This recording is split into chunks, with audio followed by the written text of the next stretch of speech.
Hello, hello, my dear friends. Welcome back to elenasbarre Low Impact Full Body Workouts. My name is Elena. We have all of the members of elenasbarre community, but not Johnny Chant yet. Hopefully, he will join us in a little bit. We'll give him some time. Otherwise, we'll begin. We'll talk about spirituality by ourselves because Pikir is pretty knowledgeable about this topic, and we'll see if Johnny shows up finally or not. We'll give him a chance here. Okay. I'll ask for his email again to send him the link. Anyway, let's tell us a little bit, Pikia, what you've been up to. Oh, accounting Oh, sheet yeah. is here. Yeah, it's the last thing, Elena, I did was the ayahuasca retreat in Costa Rica. And it was a 1 week retreat, and it has a lot to do with spirituality. I mean, it's a hallucinating drugs they give you, which are natural. And so I'll start by saying that when I was there, and I was asking them, what is it? What are these drugs?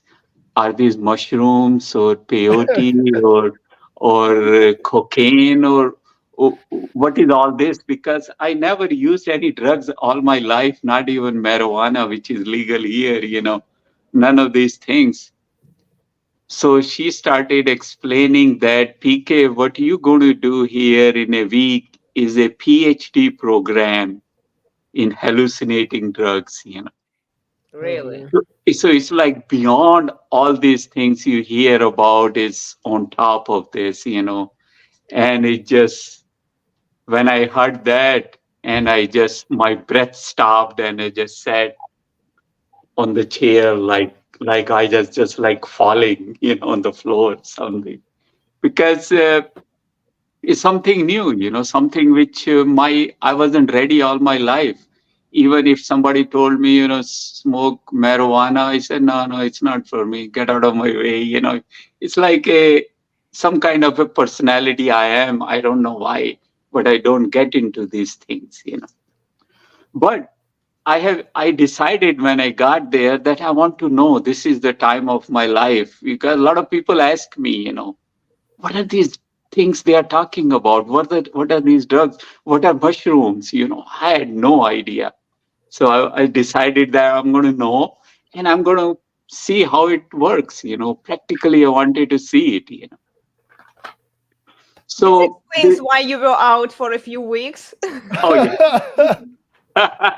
I was out for a long time. But I Even after not. coming back, Lena, I was out.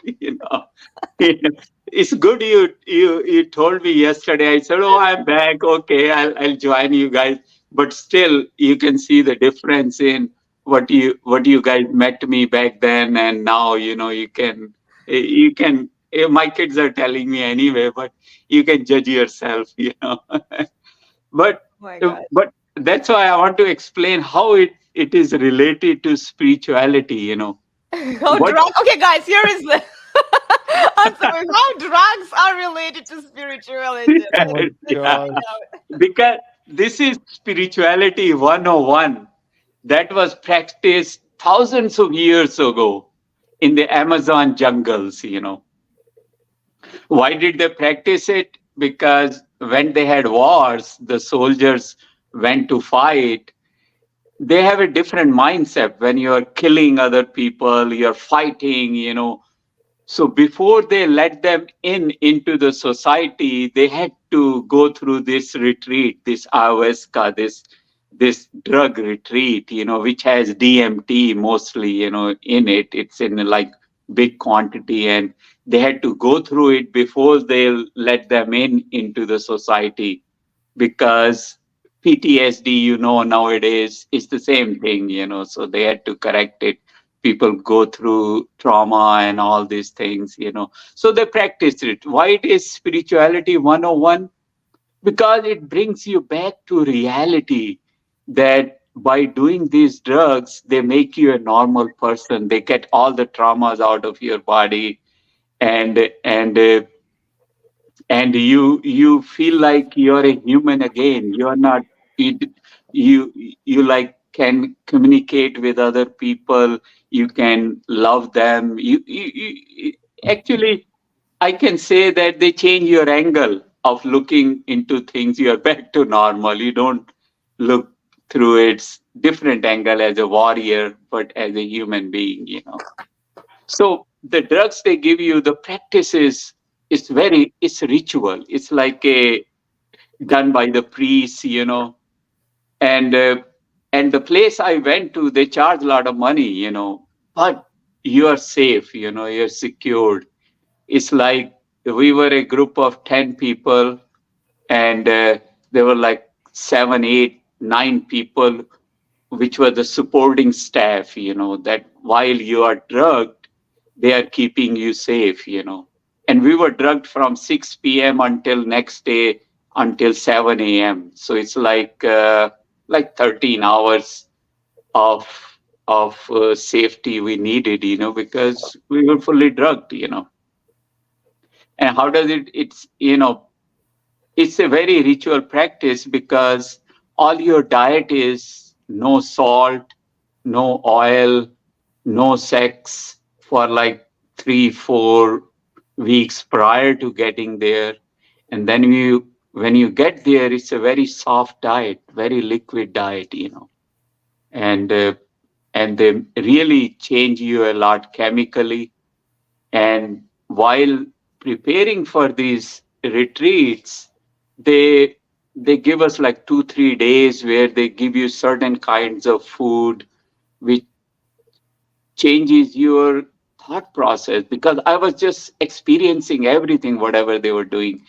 The meditation classes, the kind of meditation they had, the yoga practice, mostly yin yoga. I think no hatha yoga. Hatha yoga was even didn't come at all, in just relaxing and doing all those things, and just being together in a group, just all of us, 10 of us talking all day, sitting and listening to each other, what we are here for, what we're going to do.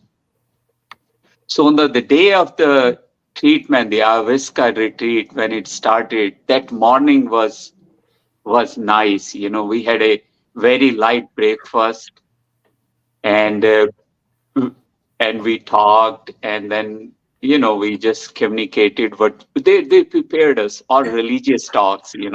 We sat around the fire in the evening and talked. During the day, we sat in a circular table, chairs arranged in a circular fashion, and we talked, and so very light lunch. After lunch, no eating at all.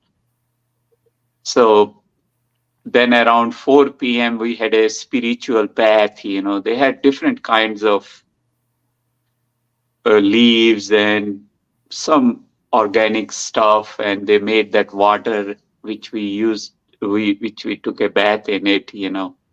They say it spiritually cleans it. I mean, it does. I can explain more of it, but it will take a lot of time. I'm going to go, pretty fast, give you the overview of the whole thing.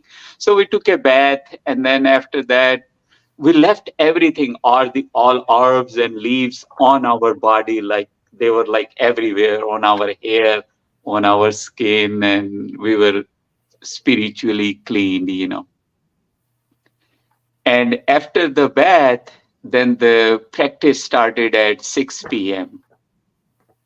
So first we had a ritual, like we created a fire, and they did a lot of, they put a lot of herbs into the fire, and the incense was there, the smoke, different kind of herbs they burned.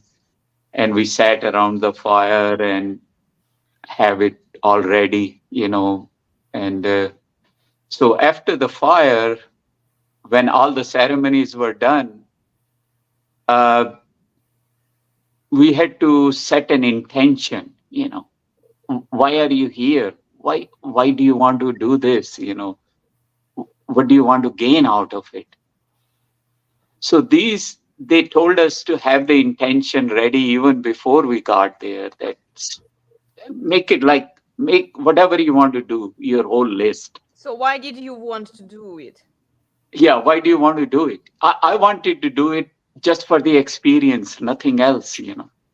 I told them clearly, I am here for the experience because I've been asked so many questions.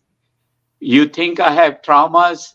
I doubt very much, I told them, because I've been working on it for the last 7, 8 years. I think I took care of all my traumas or whatever was stuck in my body or in my tissues. I thought I did that. They say, okay. So basically, for experience, that's it, nothing else. And people had other reasons, they explained why they are there. We didn't have to tell to everyone, but I told them why I'm here. I just open it up. So what Then was they that said, like for you, PK, on the whole month prior, having to turn all these girls down? How does that for you? oh, you mean the You weren't allowed to have sex for a month prior, so how did all the girls take it? because by the chance I signed up, I didn't have a sex for 2, 3 weeks. And then 2, 3 more weeks was okay. I said, oh, I can do that. So wasn't a big deal. She said, yeah, just then that was my question, Sam. I asked them, salt and oil I can understand, but what's the reason for the sex? They said, you don't want to bring somebody's energies into this retreat when you come. Does it That's why. apply to both men and women? Yeah, for both. They say that's why we don't allow couples here. We allow single people, and no sex for the certain period of time. So I said, then they said 2, 3 weeks after that too. So I said, okay, I can deal with that. If it's something good comes out of it, I have no problem. So where was I? Yeah, okay. So we had the intention ready. So people had list of intentions. They wrote it down. They put it where they made the altar, where we put our special things there at the altar. I had a coffee cup. I put their teacup and a notebook on which I write all my experiences. So I put those two things on the altar so that these items which I use every day, especially the teacup and the notebook, is always with me. So I let it be blessed if that's what it is. So I put those things. People brought their pillows from home. They brought special things, and they put that in the altar. And those things stay there for 2, 3 days until the whole practice goes on. So it's very spiritual along with the drugs. That's the one thing I want to stress you. Why did they use the drugs? They say the drug is the quicker way to experience what you experience by being into spirituality, doing yoga and meditation and all this, which take years, where So this gives you, in its yeah, way, it's a shortcut, right? shortcut You to want the the state spirituality. of blissfulness? Go take a drug. No, Yeah, let, but let the me write thing that is, down. Which ones do I need to be taking? yeah, but the thing is, when you use drugs, it happens only the first time. That's what I Oh, noticed. It doesn't happen again when you do the drug again. It won't be the same level what you experience. If you guys are willing to hear what I experienced the first time, I can give you the whole picture what it was. And they said next morning, they told me, PK, this is what it is. And the experience was that so after the intention, they had it all ready, and we put the intention into the fire they created. So they gave us some herbs and some things. We put it into the fire. It's made up of tobacco products and other things. In thousands of years ago, whatever they had in nature, they used it. The idea is to have an intention, not what you are putting in it. It does matter something, but not too much. I experienced. So we put that intention into the fire, all of us. Though that is the time when people were supposed to tell intentions why they are putting it into the fire, so that we all know what we are agreeing on, what who wants what, in their life. So everybody said all their intentions, and they were like pure, and they put it into the fire, and that's what we are here for. So when my turn came to the intention, I knew I am here for an experience. I didn't say that.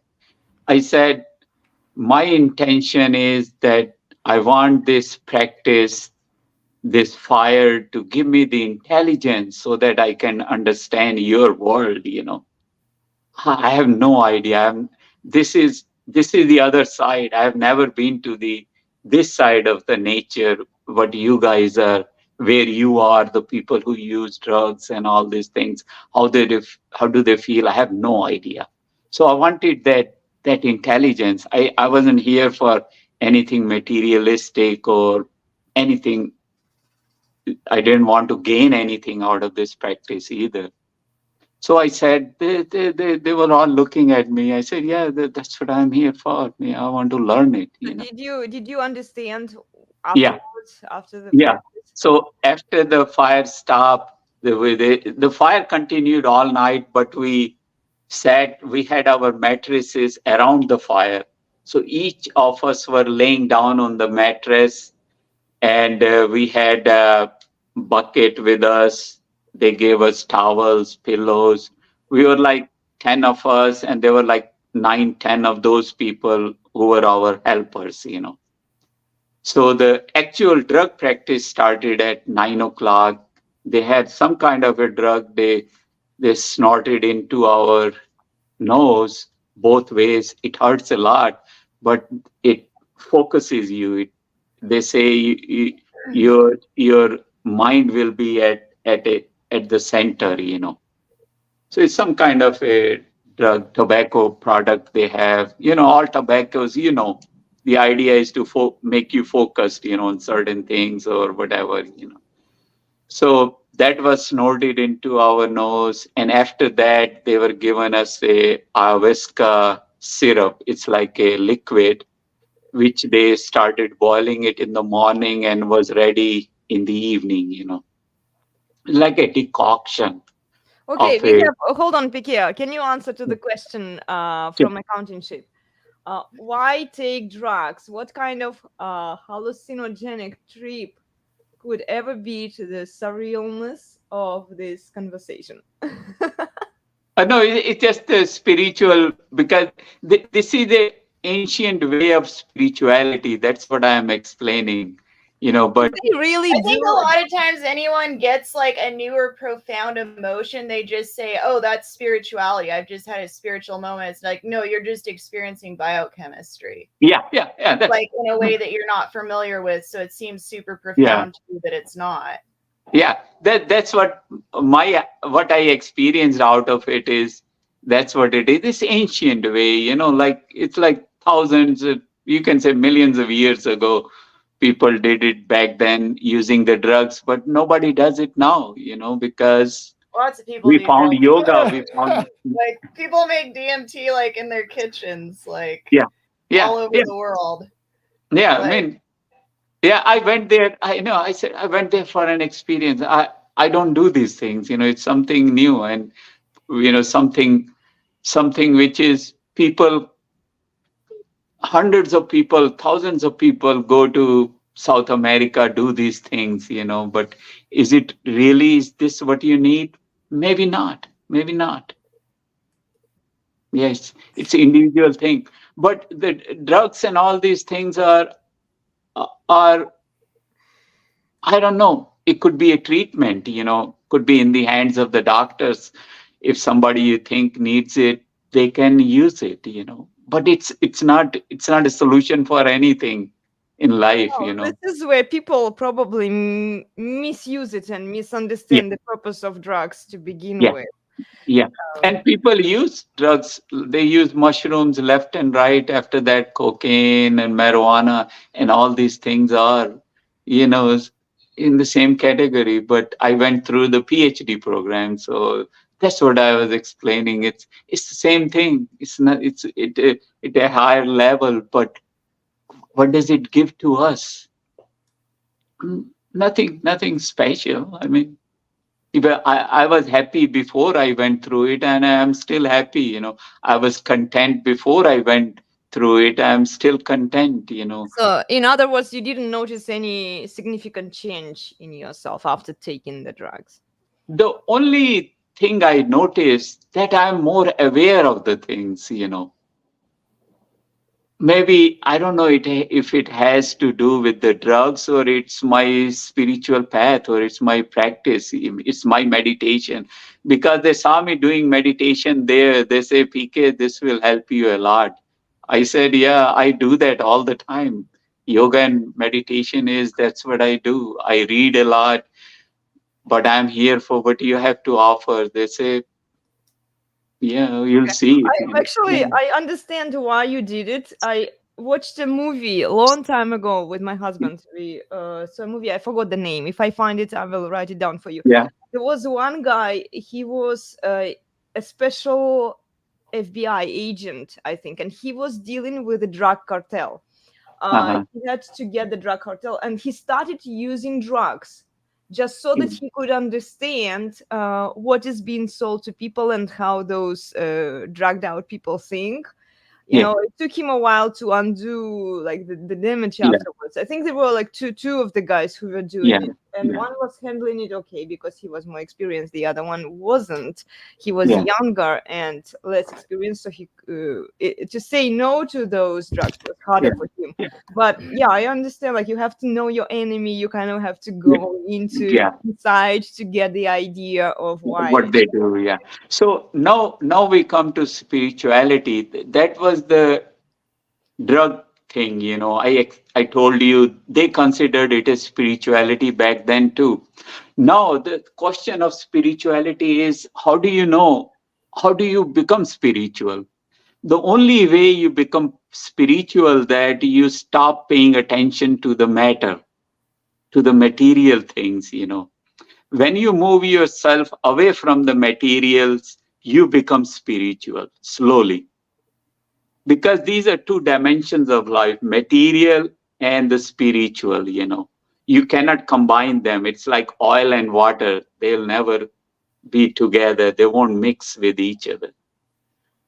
But I view it as like you can't get to this spirit. Like, that's the reason why we're participating like in this grid, is because it gives us a medium to basically act out. And like, you get spiritual by serving others, by serving other living things, by like maintaining the beauty and integrity of the grid that we're like residing in.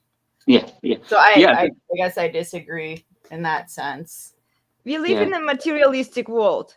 Everything is measured by material standards. The money, the house. You need things to survive. So how can you cut yourself out? Unless you become a monk, then you don't care about those things. But then you don't actually even do that much for the society. I mean, let's be honest. What are monks doing there? They just praying to God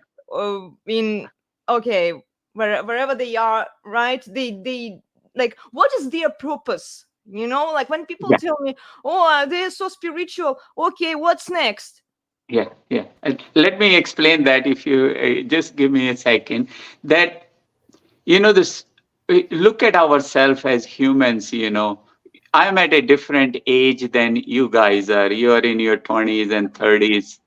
When I was in 20s and 30s, I was materialistic like you. Oh, I need a big house.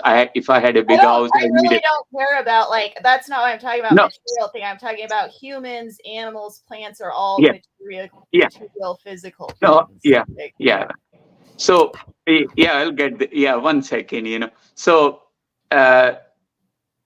So as you grow older, what happens? You detach yourself from materials because you have gained them already. So when you detach yourself from material, you'll see you become spiritual. It's a different dimensions. You'll feel it when you get there, if you haven't felt it yet. But a lot of older people, you see, they are not attached to their properties. Maybe not all, maybe one, some people. So that that thing, when you're detached from the material, you become spiritual. Same thing, a lot of younger people are like that. That's why they become monk, they become sannyasi, they become priest, because they say, oh no, this house, this money, this thing, all this is not for me. I Okay, just, I have yeah, one comment to add here. They yeah. become monks because they don't actually want to work for the status, for the Could be, money. could They be don't want some to. of They them are don't for want to that. participate in their market, right? They like, okay, I'll just cut out myself out and do the other thing that brings me joy, pleasure, and happiness. Yeah, Right? yeah. I'm not against the monks here. I'm just trying to No. understand like why people choose to go, especially younger men. Why do they pursue that path? Yeah. Uh, Why do they, what their philosophy is, the monk or the priest or the father, they think we are here on this planet as a human being in a physical form. We are not physical, actually, we are energies. You all agree, right? Quantum physics tells us that we are energies. We Right, are but energy. there's a practical benefit for experiencing physical form and acting as if it is real. Yeah, yeah. Because that's So, how it interacts with the world. yeah, yeah. Because we are in a physical form to interact, because you said it right, because we are here for an interaction. And why we are here? We are here for an experience, for a lesson, or for something like this. If we are here for an experience in a physical form, we came here, but we are not physical, we are spiritual. We are like energies, which is, you cannot see it, you cannot touch it, you cannot do anything. It's a different form. So when they realize that that's what we are originally, we are here in a physical form, will be gone after certain years, certain time. And why should I work hard to earn money? Why should I work hard to make a mansion where I can use the same time to enjoy my life, just sit here and just watch, just have an experience. Since I Yeah, I'd don't say need that a that's big, a very selfish and yeah, yeah, non-spiritual approach. Like you should could be, make could money be, to support yourself so that you can help support others as well. yeah, Like you don't but like yeah, but they I mean, believe, the whole yeah, just pleasure seeking, whether it's through getting mansions and lots of women or just enjoying life, it's all just pleasure seeking and it's yeah, all, worthless for the video game that we're participating in, yeah. basically. Because And why do point. they do that? Why do they do that? Because they believe in it, that we are here on this planet to be happy and to experience things in life. That's it. They don't think we are here for any other reason. And this is the basis of their thoughts. They become monk or a priest or a sannyasi. They say this, going to work, making money, building a house. This is not. What I need is just a mango or an yeah, apple, and right. Some other I'm some other happy. men will build that. Some other men Other- will construct the infrastructure that everybody else is going to use. Yeah, Well, it The really idea. depends on the lineage too, because there are some monastic communities that they're self-sufficient. Like they build their own buildings, they grow all their own grain, like they have their own mills to Yes, grind into yeah, Emma, cotton. but, Like they're sorry, completely Melody, but they self-supporting. still need the transportation. They still need the logistics to deliver those things to each No, other, no, right? that's what I'm No? saying. And there probably aren't any modern ones, but I know from traveling Europe, yeah, there are little. I mean, they're pretty big because you obviously need a lot of land, but totally self-sufficient monasteries that yeah, they grow all their own food, they make their own beer. yeah, I mean, they depend on I guess having a water supply going through it and having fertile ground, but no, they're not having additional stuff brought in. And probably nowadays they do as far as clothes, they don't have they're probably not spinning their own wool and making their own clothes anymore, but back in the day they would. As I'm saying, there's all sorts of different lineages, and some of them are very much about they go into monastic life so that they can live communally and have like the division of labor so that they can have more time to go out into the public and help serve the needs of like people and help build up their infrastructure and stuff. Yeah. But that's not, like I said, there's a lot of people who just, they're all about the feelings and kind of getting away from the problems in the world that they're, they should be helping to address. And so they go into like monastic living, and it's just escapism. Because they deep down in themselves, they believe that all these problems are created by themselves. They created themselves and they are solving it. They say, if I'm not part of it, I don't want anything out of it. I'll just do my own practice, my own sadhana, and I'm happy. That's what they think. Why do they think like that? If I tell you, don't be shocked, or you might know it anyway, because they think they came, their energy, they're like subtle bodies, subtle energies, which became physical here. And that subtle energy, which is connected to the universal energy, the where it all started from, and their idea is to leave this physical body as soon as they can, become a subtle energy and connect to the main source of energy, the universe, the God, or whatever. This is where I'm having problem pick here, because if everybody checks out, if all men, we got a comment from Ashton here. Do you believe that men nowadays are facing the loneliness epidemic? Yes, I think so, because if they pursue happiness and follow these monks and, the self-sufficient tribes, this is where they will end up, because they are not going to marry. The women will not want the monks. Come on. Those guys are just lazy, sitting there and playing, pursuing happiness and experiences. While the other guys who are more hardworking men, those are the men that women want. Those are the men that are going to solve our problems in the society, not the spirituality and come to the universe guys. Yeah. What is the loneliness epidemic? Yeah. That implies that there's something wrong or negative about being alone. Yeah. No, being alone is okay. Being lonely isn't good. Alone, if you're okay. I am alone most of the time. I am never lonely. I got so many things. What's the difference? Well, how would you describe when you're lonely? Is that just because you're lonely is that when you are alone, you desire to have someone with you. That you want. You have nothing better to do. Yeah, that's it. Yeah. So alone is, I could be alone for hours and won't need anyone. I'll be busy with my own things, my own thoughts, my own writings, my own doing.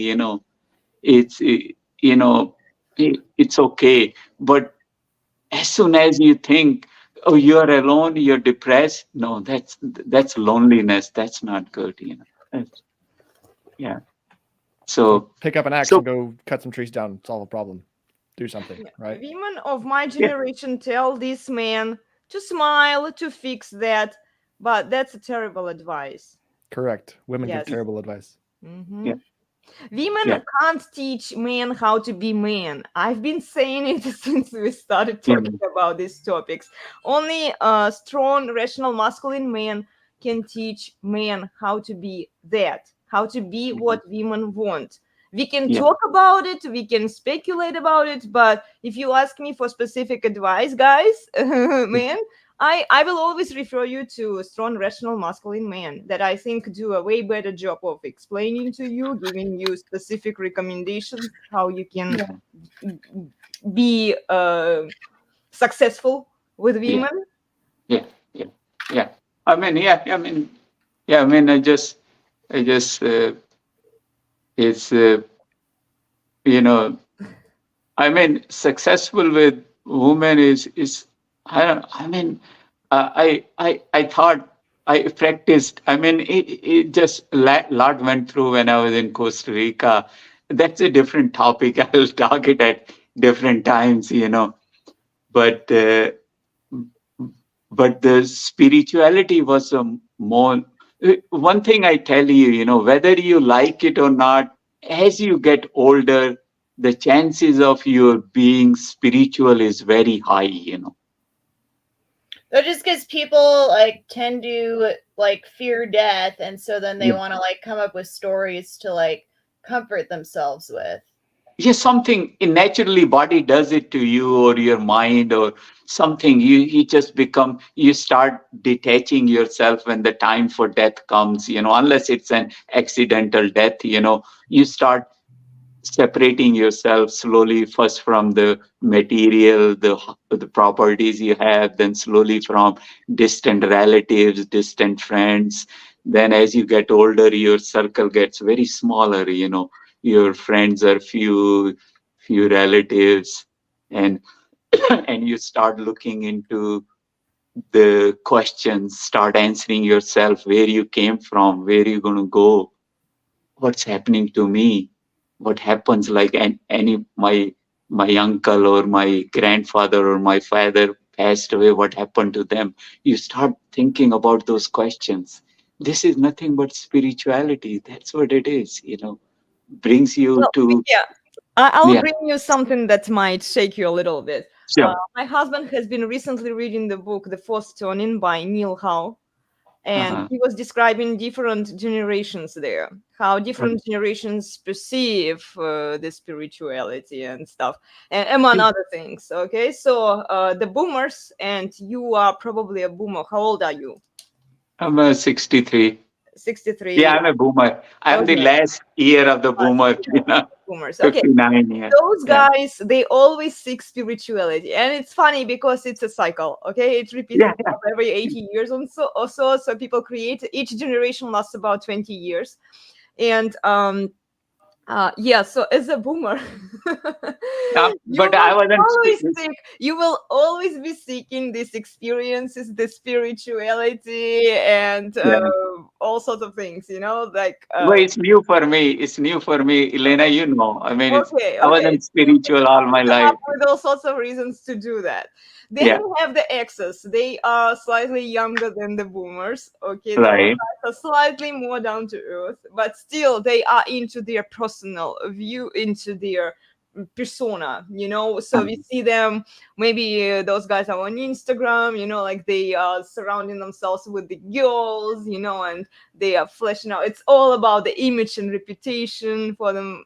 Okay, so this is how they view it. Then we see the millennials who don't give a shit about neither of those things. They just want to fix the problem. Okay, so Yeah, we see the problem in the society because our children are headed the Zen. Oh no, wait a second. The Zenial is the one who is right before. No, the Z comes after the millennials, I yeah, think. Yeah, so they want a better life for the Zennials, for the Generation Z that comes yeah. after the millennials, and Millennium. they're trying to fix the problems. And we have multiple generations here with different attitudes, with different perceptions, fighting over things. And the Yeah, ideology are usually in the boomer side, and also the cultural war, the yeah, culture yeah. war. A boomer and Xers, they are in that. Millennials don't care. We see a No, problem, we want to fix it. yeah, Okay. yeah, yeah, yeah. I mean, you are right, Elena. I mean, my kids are your age. I talk with them, I hear the same thing what you're saying. And Gina, my daughter, she's into fixing things. My son is Mhm. into business. He's like deep in it. I mean, I understand, but I'm telling you my side. It's not that this is the right thing to Mhm. do, Mhm. but this is where I am right now. I wasn't like this at all my life. But why I'm like this, why I'm here, how I'm here, I don't know. I mean, why am I here? I don't know. How I am here, I know, because I started doing yoga, do meditation, and that's how I read, I learn. That's what I become. That's what I'm becoming now. Am I going to stop? I doubt very much, because I want to continue it. This is what I am. I could be wrong, but it's nothing wrong for me because I like it. Okay, I have a question for Sam, Ooh. actually. Sam, this is for you. I think that you can answer to it better than I can. Jordan Peterson is a great role model for men. What do you Jordan think about Peterson is a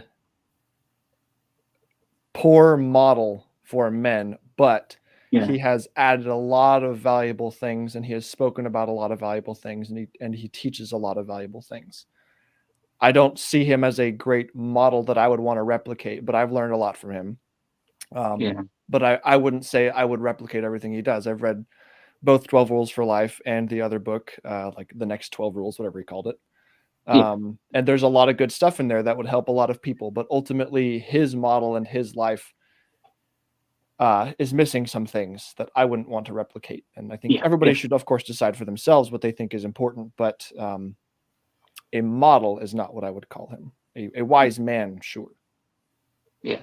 So this is what spirituality is. You look at the good things, you take them, you adopt them, but you don't care about the bad things. No one is perfect. We'll never find a perfect ideal man or a woman, but there are certain good things in all of us. That's what spirituality is.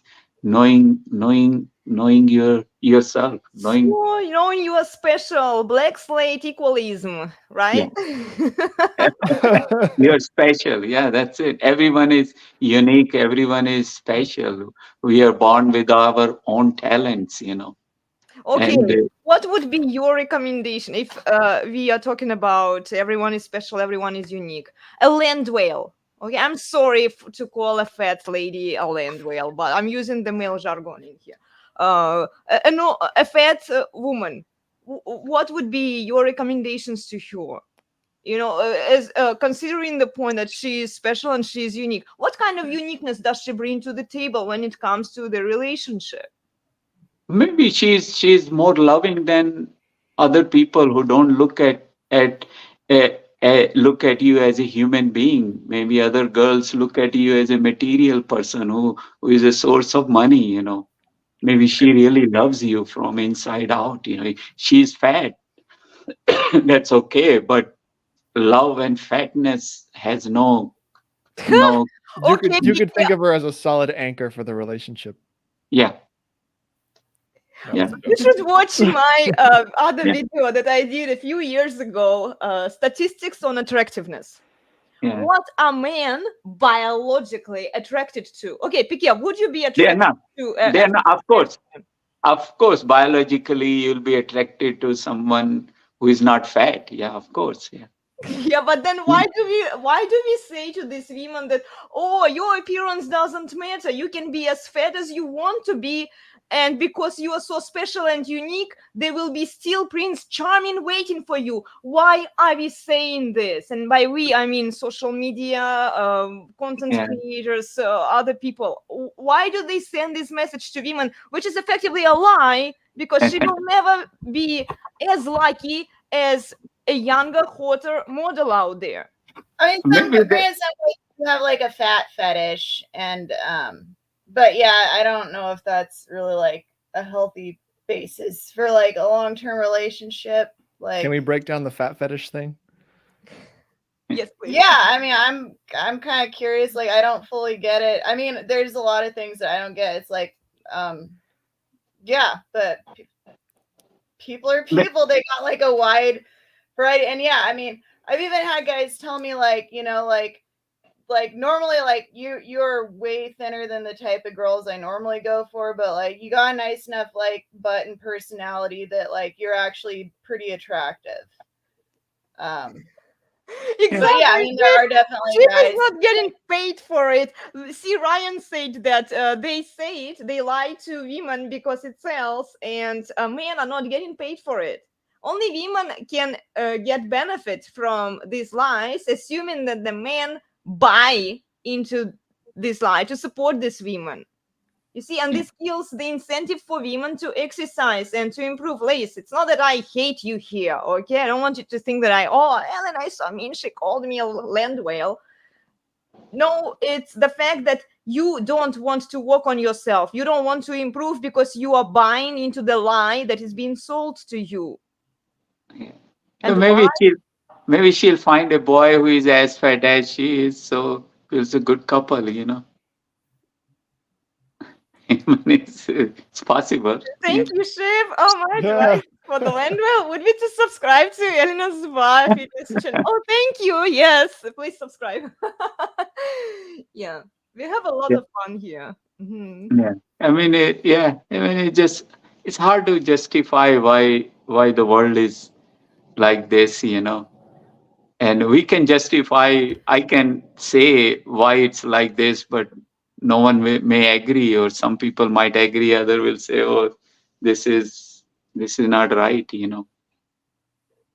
But but the deep down, you know, when we look at people, if you look beyond the physical look of the person, which is also as important as the physical look, you'll gain you'll know why you like somebody who is fat, why you like somebody who is not as beautiful as anybody else. You'll know. Well, I don't have anything against people liking certain body Yeah. types, okay? Yeah. What I don't like is that it gives permission to those fat people, unhealthy people, to pursue and convince others that, oh, but I'm so much better than this skinny girl out there Oh because yeah, no, that's not I right. I don't exercise, but I give love, I give all of these other things to the guy. I understand him so well. Look, I understand my husband. You wouldn't call me fat, would you? I understand men pretty well, I think. You know, I talk to men, I'm married to one, okay? And when we see this emphasis on this fat body scam positivity, this is something that I don't like. And Yeah. I'm saying it openly to women who are following it, that it's unhealthy for you. You will be deluded even more. You are already deluded if you follow that, but give it a few years, you either will die sooner from diabetes or something bad is going to happen to you. And men are not, when the times are bad, okay, let's look at this equality feminism. It only works when the times are good, when there is excess stupid money to fund bullshit. Okay, when the times are bad, we are headed into financial crisis, into demographic crisis, also into energy crisis. The money will evaporate, the money will disappear. Men will have to be more careful with how much and where they spend their resources. And all of these women were, yeah, but I'm so much better than the other woman out there, than the younger woman, because I'm more mature, I have my own money, I have my own business. Yeah. I'm also fat, but it's because I made all of this business. And okay, these were your priorities. You're not going to get attention from men. Sorry, but not sorry. You bought into the lie. If you want to challenge yourself, if you want to challenge your belief system, that would be helpful.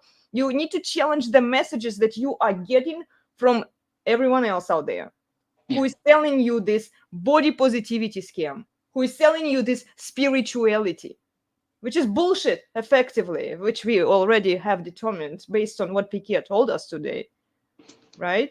Yeah.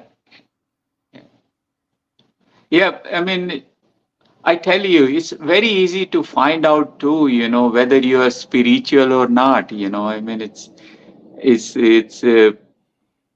you guys want to know what are the points tells you whether you're a spiritual person or Yeah, you are I on the need to path. know. Do it. Tell Yeah. me Yeah, if I'm yeah, spiritual. yeah. Let me get the paper. I wrote it down yesterday. One second. Oh, somebody came prepared. Sam, let's find out. Okay, I want to see what am I on scale 1 to 10 Yeah, place your bets, everybody. in terms of spirituality. Yeah, let's everyone write your response. Okay, Yeah, let's see. yeah, yeah. Okay, okay. Here's the.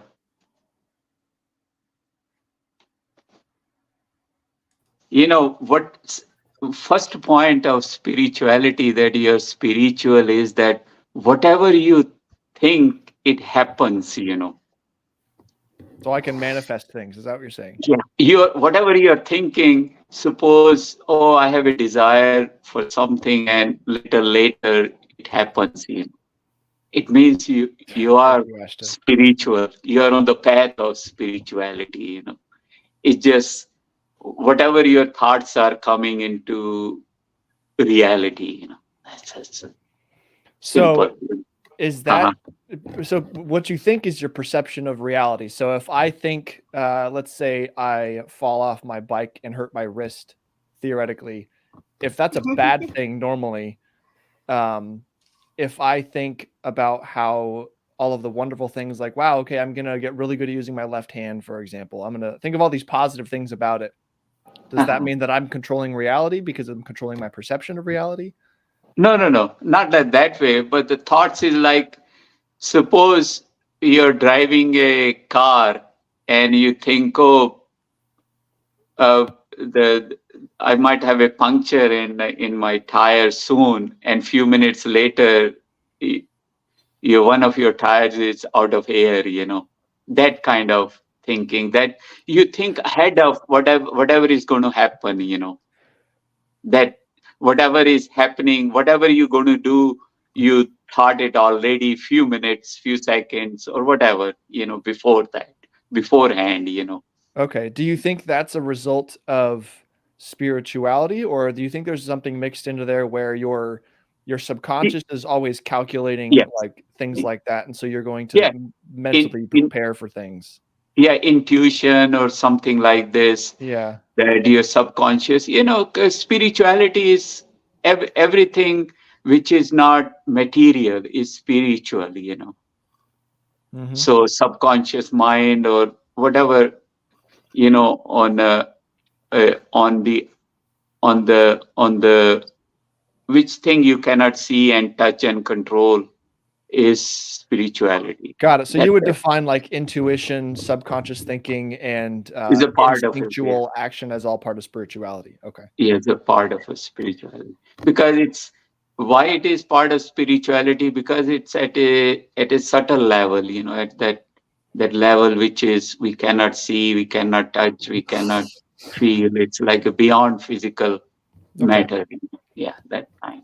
I bet we'd agree on a whole lot of concepts then, just use different words for it. Yeah. I just made 9 points, but I didn't think deeply into it yet. If I'm not able to explain well, just stay with me. Keep going. The second thing is the angel numbers starts appearing.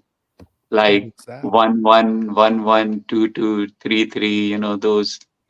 And there's so many numbers everywhere. Like a huge part of what our brains do is just blocking out mathematics. That we don't need. And so it's not necessarily a magical thing. It's like if you're looking for it and expecting it, you will see it because it's always there's always a ton of numbers. I could probably I could look around my room right now and see all sorts of like, oh, those numbers have meaning, and then you can assign whatever meaning you want to whatever number, and then you're just gonna be seeing it everywhere.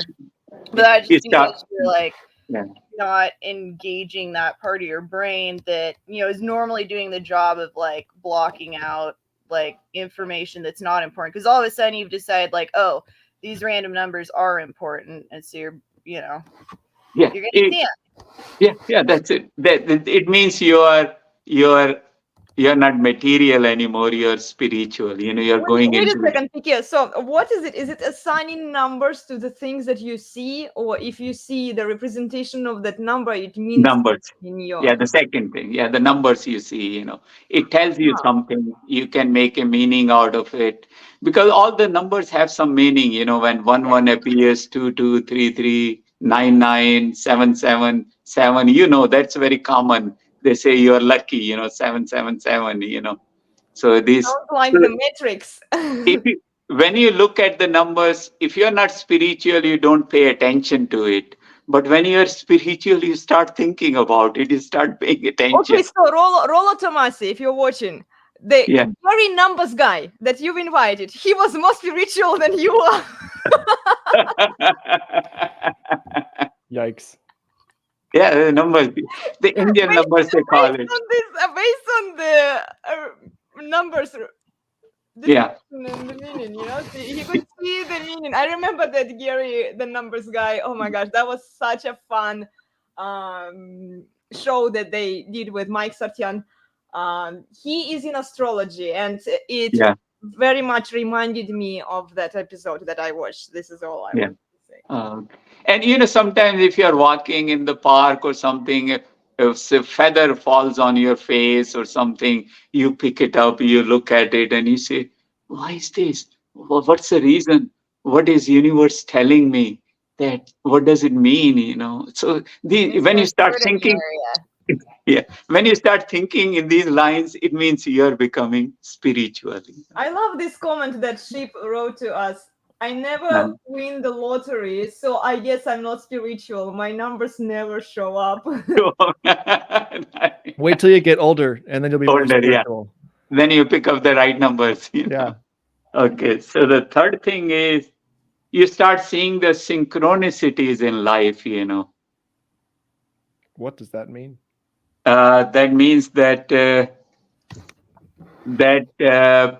if you have a question and the answer comes to you, it's like answer in the form of a song, or somebody said something, or you watch something on the TV, or you read somewhere, you get the answer like that.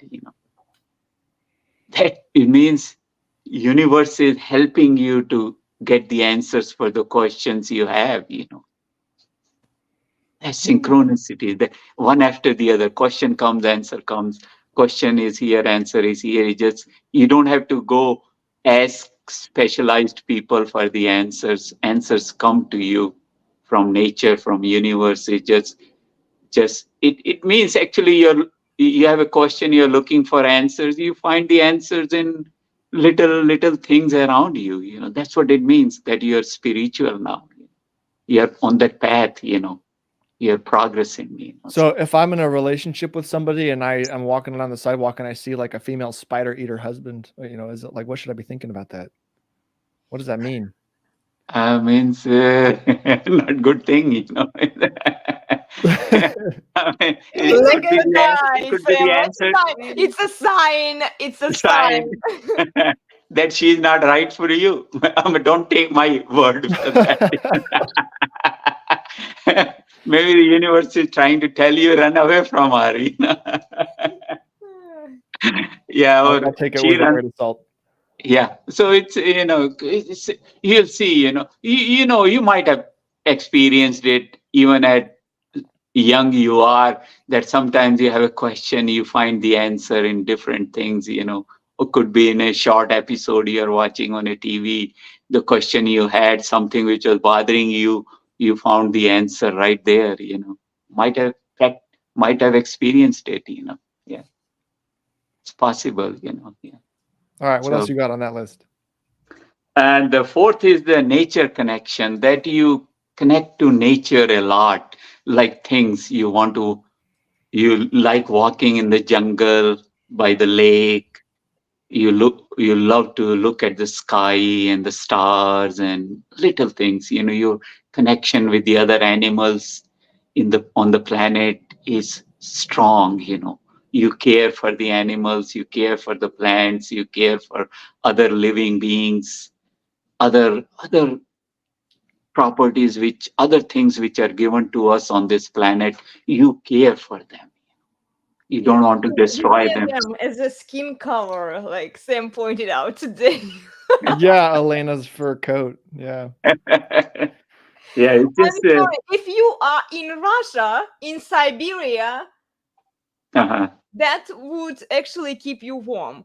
But Yeah, if you are somewhere where you don't need a super warm coat, yeah, sure, you can say all sorts of things about the people who are wearing animals.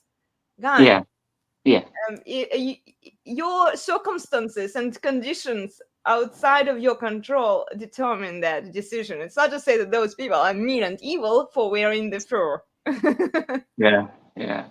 And one important thing in nature connection is that you try to stay in a normal path. Like, you don't want to stay up too late at night. You don't love drinking, something which is natural things you like. You like to So they'll eat go do a whole natural bunch of food. drugs. Yeah, not drugs. Yeah, you want to eat natural food, like which is good, and you taste it, you love it. That kind of thing. All all natural. That's what you can think of yourself. It means that you're spiritual. That it's a kind of like the animals do. They eat what they are in their nature, what they're supposed to eat. They don't eat everything else. They sleep at the right time, they rest, they don't kill other animals unless it's for hunger. The lion is not going to eat unless the lion is hungry, go hunt for it. So that kind of thing. It's just So you natural you don't connection. eat when you have full stomach, right? Okay. You don't store food. You don't want to kill all the deers. Lion is not going to kill all the deers and keep them in storage for use 2 days later or 5 days later. No, it's Well, Right, okay. natural. throw Well, them in I my have refrigerator. yeah. Yeah. What if the power is off? Let's just imagine. Then what? You wouldn't keep some extra food in your pantry for Yeah. the I days mean, that you we can't go do. out and the Yeah. delivery or the trucker delivery stops, so they I can't. wouldn't care. I just go out into the hills and I Okay, Melody would go to the nature just to grab it to off the grab. ground. Yeah. Okay. I mean, something, because we do what we do in modern day, but that means moving away from spirituality, little bit, some connection to the nature is makes us. And the next thing is the self connection, which you'll see spiritual, that you know yourself well, you want to understand yourself well, you're connected, you're just thinking about you, how you stand in nature, how you stand where you are, what's your purpose, what's your self connection to everything, that's what it comes up, that one makes you a little spiritual when you're connected to yourself, and most of the time when you're self connected, you'll see yourself meditating, you'll see yourself sitting by yourself. If people don't know what meditation is, you'll see them sitting by that themselves, and that's meditation. It's they are just looking at things and admiring at the tree there which is in front of their house, or they're sitting by the lake, or at the mountain, or by the mountain. They're just self-connected. That's what spirituality is, a little bit. You might, all of us has done all that, yeah. We just sometimes we look at the sky, look at the stars. Last night I was outside, I was looking at the moon, was the beautiful full moon, low moon, bright, yellowish bright color. So how many points did you say were in there? 7 or 9? A 9 point. That was the fifth. Uh-huh. And the sixth point is automatically you'll start meeting people who will take you further into the process, into more spirituality. That's what because this is what you think you do. You meet people like that. So you progress together. So when you meet people like that and they do the same thing you're doing, you'll see you're progressing. You're on the spiritual path. Slowly, keeps moving forward, and they automatically starts appearing. Like, suppose you're a athletic person, and you do running, you track running, you'll see automatically you start meeting people who do the same track, you know and then you do it together, you progress further, you move further, you give yourself time. If you were doing 15 minutes, now you'll do 30 minutes, each of you together. So that kind of thing, that you progress together. Yes. It's something, they start appearing. And the seventh thing is that you don't fear. When you're spiritual, you don't fear of anything, all the fear of the things and the situations are gone. And this thing, practically, I noticed in myself, I had a fear of public speaking, even even after I started yoga and meditation, and then all of a sudden, like 2 3 years ago, the fear of public talking or uh, or meeting new people, new things, trying new experiences just disappeared. It's not there anymore. Just the fear is gone. It's just that's what makes you like a real person who is not fearful of anything. He's ready to face the real man, you can say, is ready to face whatever comes to him. He's not going to react to it, but he's just going to solve. If there's a problem, he's going to act whatever the situation needs. Yeah, that's what makes you. You're So not. what do you think about the monks? How are they solving the situation? So are they escaping the real problems? They are solving their own problems, but a lot of monks, Elena, I have seen in India or in Costa Rica and Mauritius, the places I visited, all of them are busy all day in the temple. They are like wherever they are doing things. If they get some time, they do meditation or practice, but they are moving things around. They are managing things. A lot of people visit them, thousands of people. They got a lot of food to prepare, a lot of things. I was the one who was just sitting there and watching them. They were just doing things. I mean, I wanted to talk with them. They were able to give me some time, but they are busy, I mean, yeah, it's you can say they have their own world, Mhm.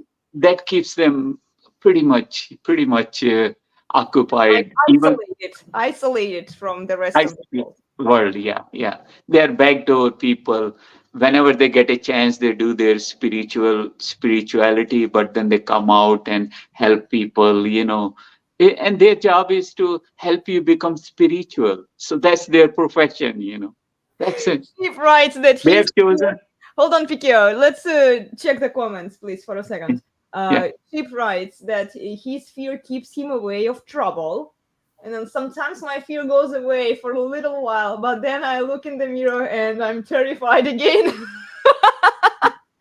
You have to, yeah, it's a lifelong practice. It's everyday practice. It's like a minute to minute practice. It's every second of your life. You just think of the sadhana you are doing. It's like a sadhana. It's not a it's not something religious or ritual or something. It's your own practice. Like you look at the basketball players, the good Michael Jordan, like he, even though he was good, he was still doing one thousands of those baskets every day just by himself. Just practice. It's your sadhana. It's your.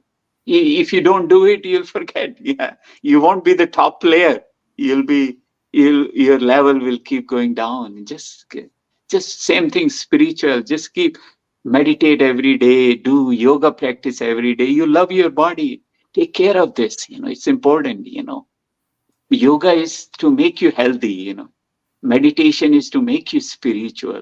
The combination of that takes care of your emotions, your controls your desires, makes you a focused person. Yeah, but why to bother when you can just drag yourself up with these new experiences and then Yeah, you'll get to the same state of blissfulness in yeah, 5 minutes, yeah. instead of spending 1 hour on yoga practice, guys. Well, I But feel like work when they is a drag better spiritual it, practice than meditation, like in terms of just like the mental discipline and stuff. Like, I don't know. yeah, I don't absolutely. see like meditation as like the best route. I No, mean, sure, no. it's like it's again just like another way of like chasing feels and like chasing kind of wanting that calm, and it's like, Yeah, but you're not yeah, actually fixing anything by sitting there and meditating. Like yeah. you're not. I mean, I guess if you're just like have so little control over your emotions that you can't even start to like think about the next steps you need to take in whatever situation, then I guess it could be a tool, but it's not like a means to an end, like in terms of spirituality. Yeah, no, I mean, it just, I did medication, and I tell you, it's very limited time you have to experience it. Whereas when you do through spirituality, it lasts for you all the time, every time, you become that, that's the difference, You don't need any drugs to alter your mental situation. You are what you are. You see the way things You are. are The drugs. reality is, this is what it Well, I is. have another one for you. What about affirmations, guys? We haven't They're talked. good. They- They're good. affir- yeah, affirmations are good. See, I give you a very good affirmations. People have so many affirmations. The the the whole books are written on it. But the only thing you want in affirmation in your life is the abundance you want, whether it's abundance of the money, abundance of spirituality, abundance of love. This is the only thing you want. And what's the result of the abundance is to be happy and peaceful, right? That's what you gain out of having everything. So when I go into meditation, I ask, just give me the peace and happiness, and that's it. I don't want anything else. Just simple. This affirmation, if you can do that, you want peace and happiness in your life, everything else comes with it. Yeah, I want discomfort because that inspires me to grow more. Yeah, Like I because have a limited amount of time here, and I don't even want, like, I realize I can't control reality, but I don't want there to be any sort of an afterlife. I would prefer if I just, decompose and go back into individual atoms that turn into trees and stuff. right. And then But your so soul. either Yeah. way, it's it's still better to, I don't know, try to do something good. And if like you're always like, oh, I'm doing a great job, then you're not gonna, you're not gonna want to. You have no, like, I don't know, like, Incentive. to grow and to like work harder. And Yeah. like, oh, the other day I was like, oh, I'm so tired. I was like installing these like 6x9 foot windows. And so I was Yeah. gonna just like hang out in the sauna and like warm up because it's rainy and cold. And then like, a dude with a strong frame was like, you should work out your booty too while you're at the gym. Yeah. I was like, actually, that's a good idea. Yeah, I really should. So just be like, oh, you're so great. You had such a hard day. Just relax. Uh-huh. These affirmations that I hear from women, and we have a question from Emperor. Thank you for showing up, Emperor. Should women give affirmations to guy friends like ones they have known for a long time? I was debunking the affirmations this week, and if you were following me on Instagram, you saw that I was throwing a few challenges at men. I asked men to repeat those affirmations and tell me what they think, how they feel, how these affirmations make them feel. You probably saw them if you checked my YouTube and also follow me on Instagram.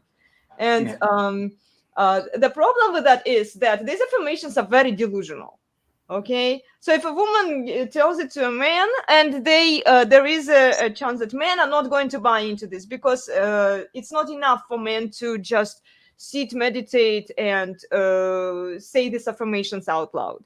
Men need to do the action, and they know it, right? So when a woman tells you, oh, just smile and relax and just be yourself and all sorts of things, this cozy, fuzzy feeling of love that everyone is special and unique, and you just need to find the right person for you.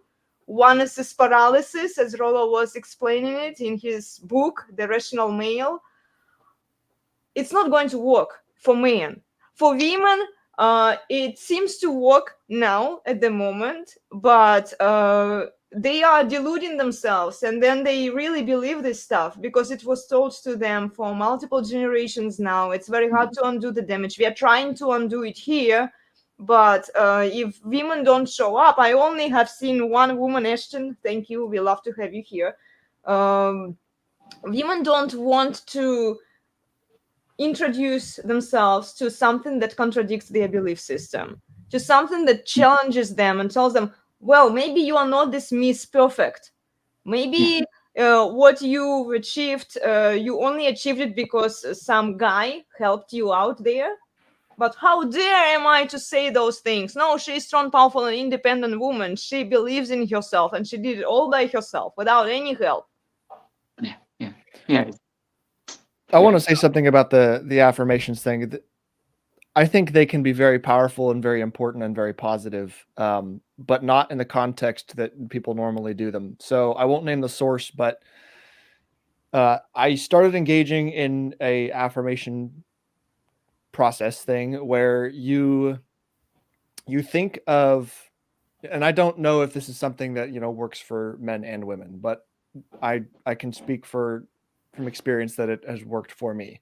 So the reality is that when you say things out loud to yourself over and over, eventually you're going to start to believe them. Yes. So you ought to be aware of what you're speaking, and you ought to speak the right things. So if I have created a list of things that are originally sourced from what the best possible form of myself could be if I was that. So you think of all the categories that you could improve on in life, and then you think about, what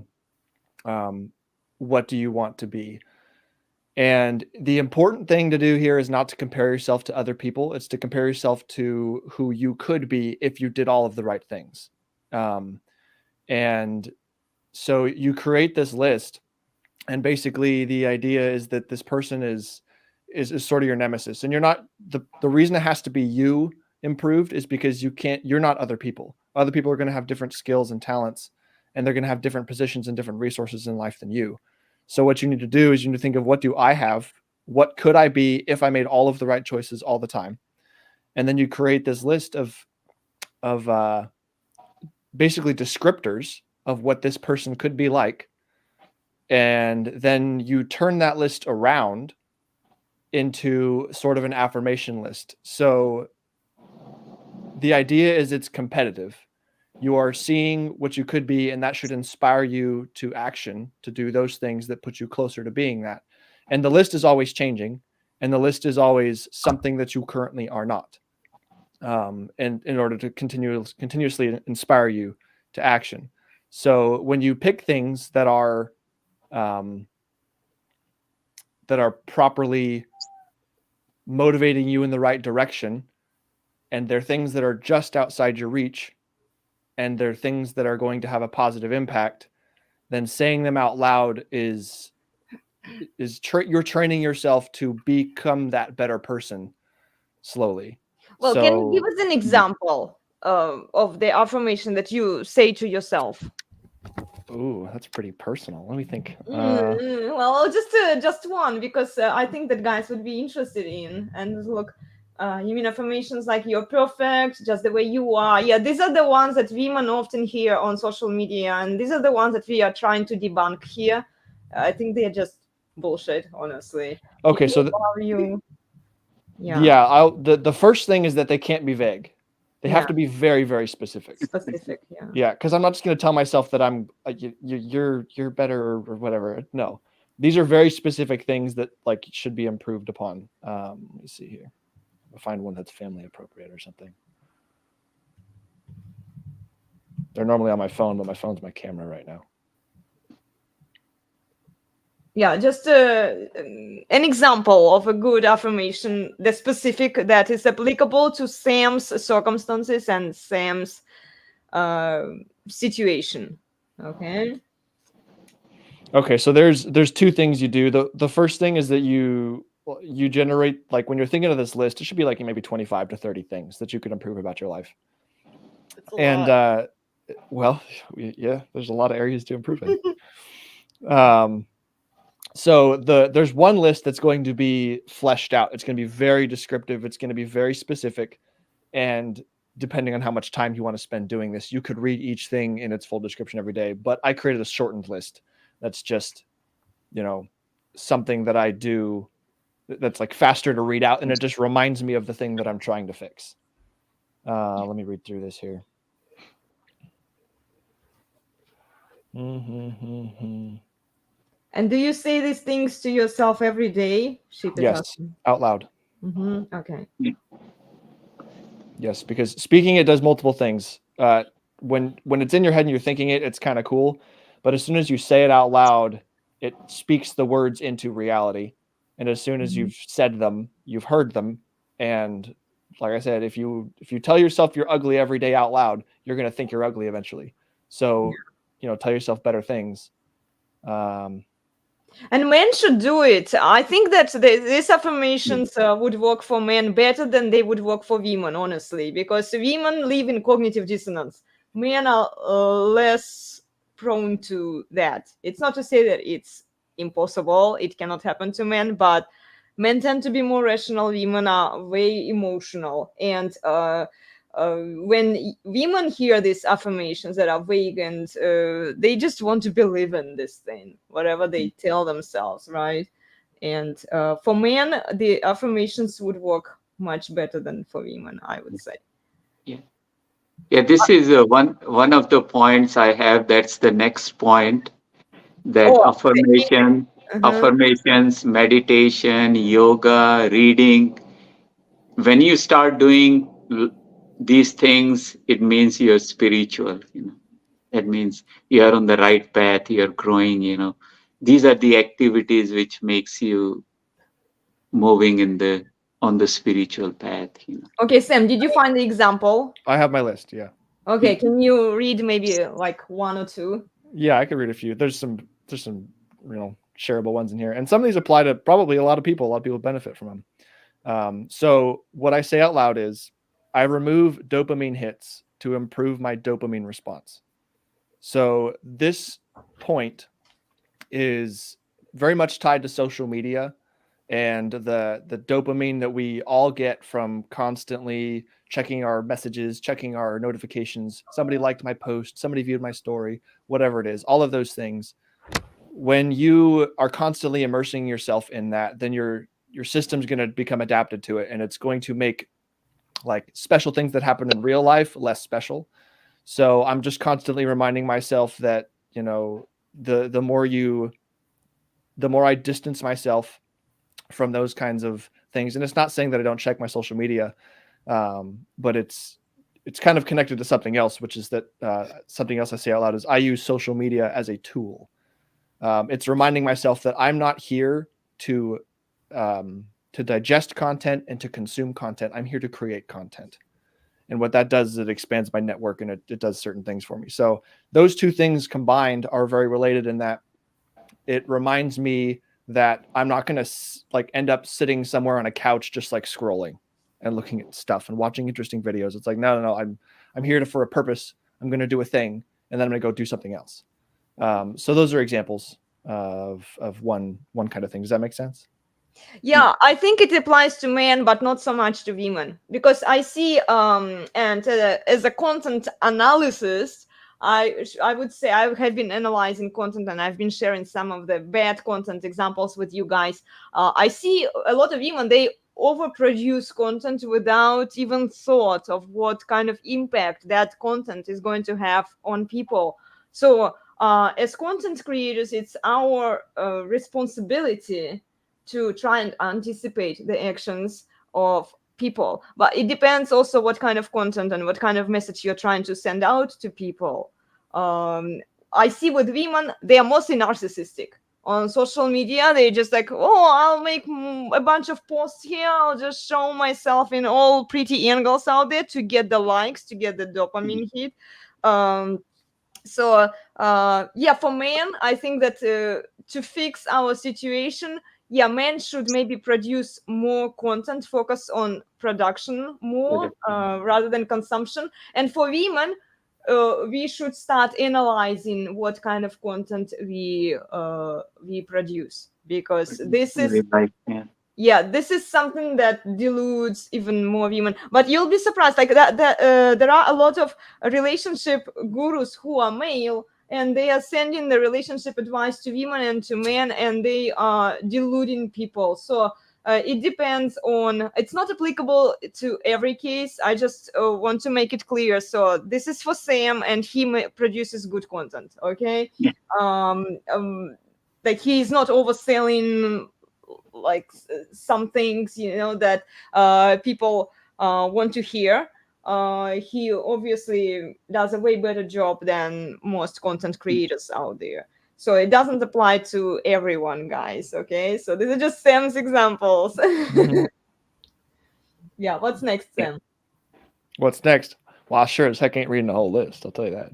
We can do one more.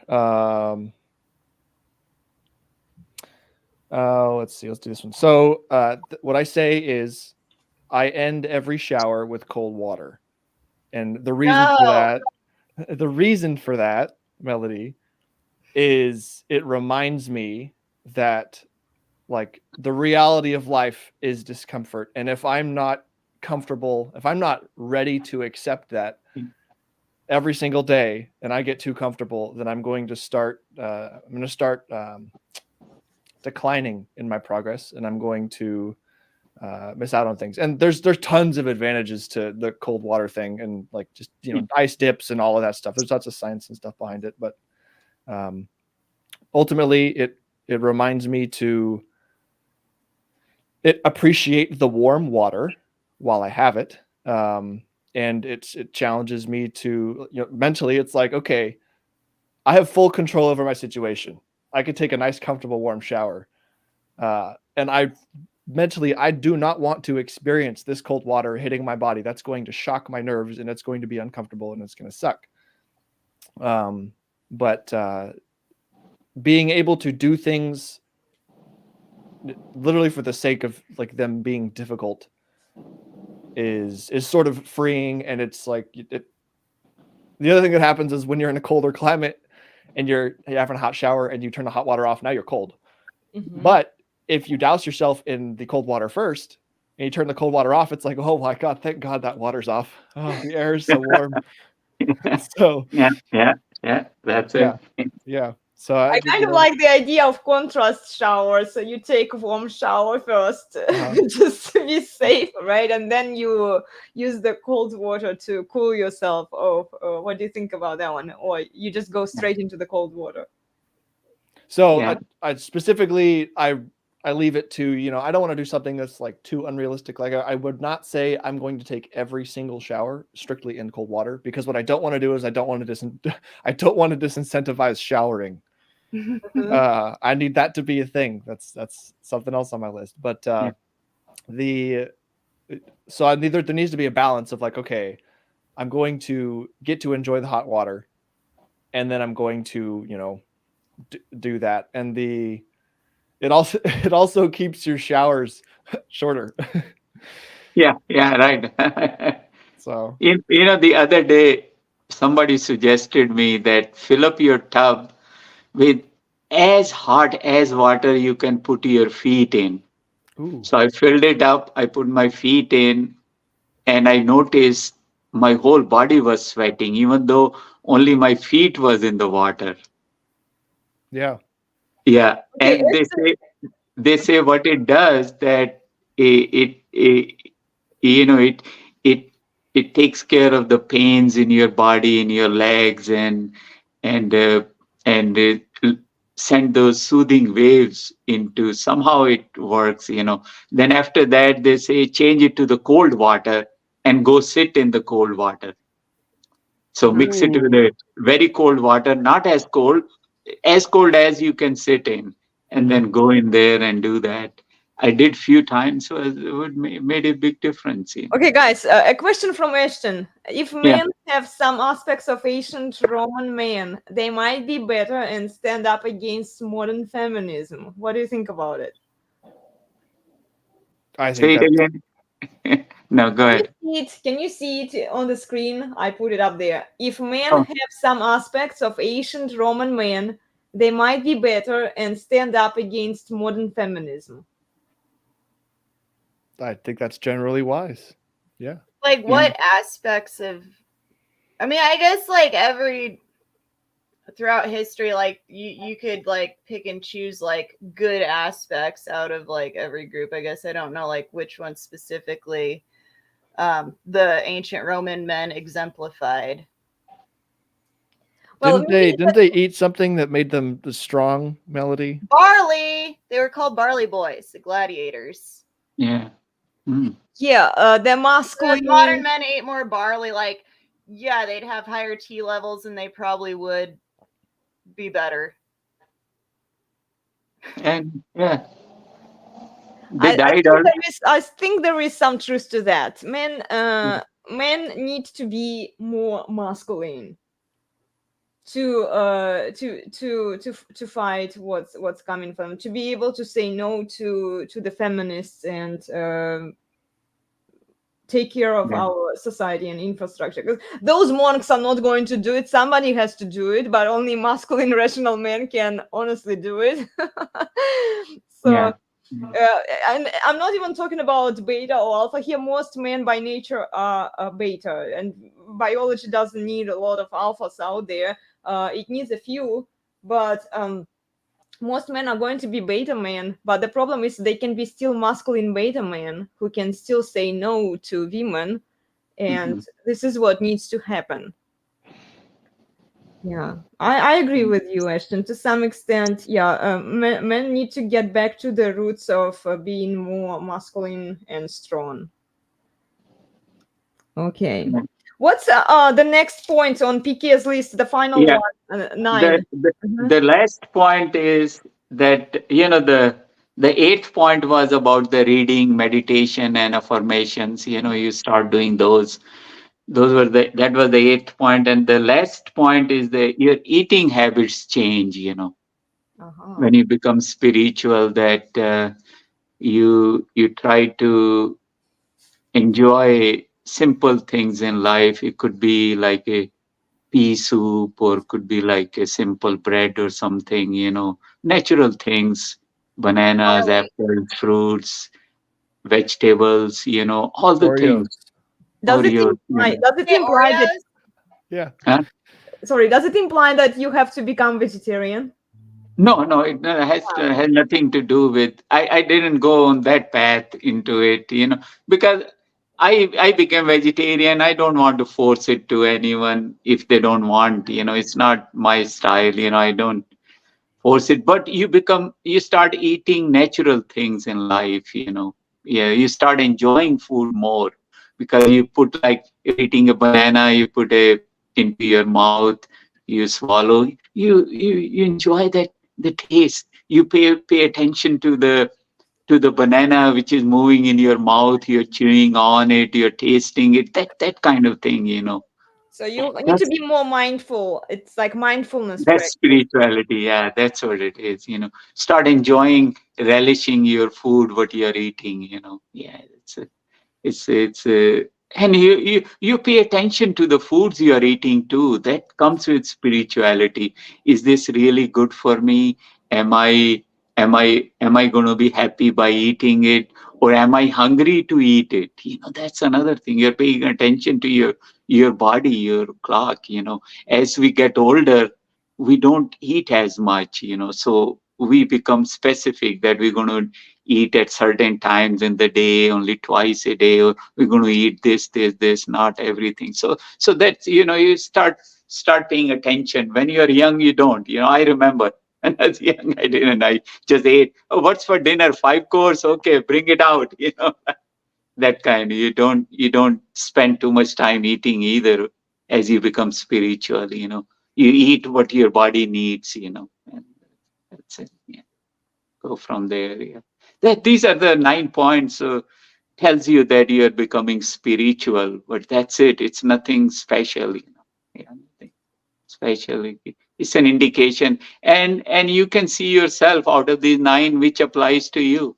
Maybe 1, 2, 5, maybe all 9s applies to you. It's possible. Yeah. Okay, let's see here.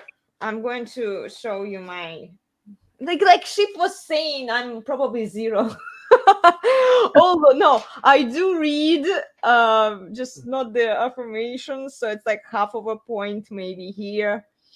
I do meditate, but my meditation is really quick. It's just a summary from like thank your body, thank your mind for being present during your yoga practice. That's it. If you So you're on the path. You're on the path, Elena. Yeah. call it okay. Yeah. I still Yeah. have You can be 0.5 out of 9. Yeah. eating Yeah. habits. Okay, I'm pretty mindful with what I eat, I guess. I'm Yeah. selective with the Yeah. food. Don't fear anything. Yeah. Fear of situation is gone. I'm okay there, I guess. I'm not scared. Oh, there are certain things that I'm scared of. Like Yeah. Like what? You have to be you can't disregard like fight or flight when you Yeah. realize that the situation Safety. is bad and there is fire somewhere. You can't just say, oh, it's just my physical response to the fire, let me meditate and it will go away. You have to be realistic. So yeah, automatically meet people who take you into more spirituality with the same thing you do. The problem here is that if you're only surrounding yourself with the people who do the same thing, I think it's nearsighted. You need to surround yourself with people who are good in their specific areas if you want to improve. For example, you need to listen to the lawyers if you want to understand about marriage, such as James Sexton. You need to understand what it implies to be married, right? And before you commit to it, you need to dive in deeper and learn about that thing, and it applies to every area that we live in right now. So if you only follow the people who are in the same path, doing the same thing as you are, and nobody is there to tell them no, or like, have you looked at this situation from this angle, or have you considered that option? Somebody who would challenge them and throw something hard at them, you will most likely delude yourself. Okay. Yeah. So this is something that you should consider. And then connection with yourself. This is point number 5. Think about your proper self-connection. And this is where I see a lot of boomers are in, like they really want to find the purpose in life, like they want to understand themselves and dive in deeper into it. And there is nothing wrong with it. It's just generational shift, that is happening there. I'm less concerned about that. I know what my mission is here. I just go for it. I try to bring more awareness. I try to solve problems mostly. Okay. I wonder too if I think that might have been where my internet cut out a couple times, but kind of the start of the boomer generation was when things really started getting industrialized and like people moved away from like a more agrarian, like agricultural thing. And I mean, like, yeah, biologically, anatomically, like humans are the ultimate farming agricultural implement. And so you stop doing that and all of a sudden you've lost your purpose, and because you're no longer doing like what you're biologically geared towards. And so then it becomes this whole quest to like create something to like fill that like biological void in the new modern society. And now by our generations, it's like, I mean, I still strive to do it because it does make sense and it gives me purpose, and it actually doing something productive and feeling like very content about it. But yeah, I don't know, I feel like that's a big part of that, and especially like that coming up like in that generation, because all of a sudden well, the technological advancements, this is what we've been talking about with you earlier. We were comparing the modern women with the old traditional women, how their lives have changed. And people had less time before because they had to do everything by hand. They couldn't rely on the dishwasher or the washing machine to take care of their clothes and dishes, right? They had to do it all by themselves. Women had less time for stupid shit. Yeah. People had less time for spirituality. Honestly, their concern was to survive, to feed the family, to take care of the society. And I think for that reason, the society was actually stronger, mentally stronger, okay? Because people they couldn't afford to. Look, the man had to go hunt, he had to take care of the family, he had to provide, right? The woman had to educate children, raise them in a proper way so that they become valuable members of the society. If you look at it today, what are women doing? Oh, they spend most of their time on social media. Not you, Melody. A lot of women out there. My 13 followers in my Yeah, private. I know. You're like, guys, go follow Melody. She No, don't. It's set to private. I'm not going to accept you. Like, I'm not trying to be a bitch. That's just how it is. I know. Go follow her. She's making very fun posts out there. Okay, you can try to follow me, but I'm just like, as an advance warning, if I don't know you in person, like, I'm not going to accept the request. I mean, yeah, it makes sense. If you make a private account, then sure, you can pick and choose whom you want to accept as a friend out there. This is what I'm saying. With social media shift, with the technological advancements, we can't undo them. But they've created our perception on that. It was a good tool to help us grow. But because we've degraded elsewhere, we've suddenly started having all of this time and no direction towards which we should go. And now we see all of this time is being spent on social media. I'm not saying that social media is bad. It's a good tool to connect. Look, we are all a community, right? We find each other through social media. It's a good tool, but you need to know how to use it properly. Because I see women posting all sorts of overproducing the content for younger women to watch, and it's bad influence on younger women, and they don't know even any better. The problem is that content creators don't challenge themselves. They don't challenge what kind of messages and assumptions are healthy and good for a younger generation. They don't care. All they care is about themselves. Will I get the ego boost? Will I get the like? Very self-focused, very self-absorbed, very narcissistic. This is the kind of behavior we see on social media today. Yeah. And then what else is here? Synchronicity,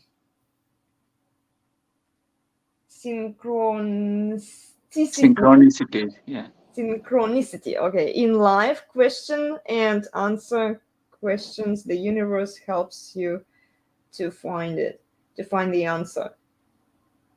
I mean, if you just rely on the universe, I am not a fan of relying on some third party, what I can do for myself. If I want the answer to the question, I will go and find it. I'm not going to rely on like signs. Oh, what if those signs are misleading?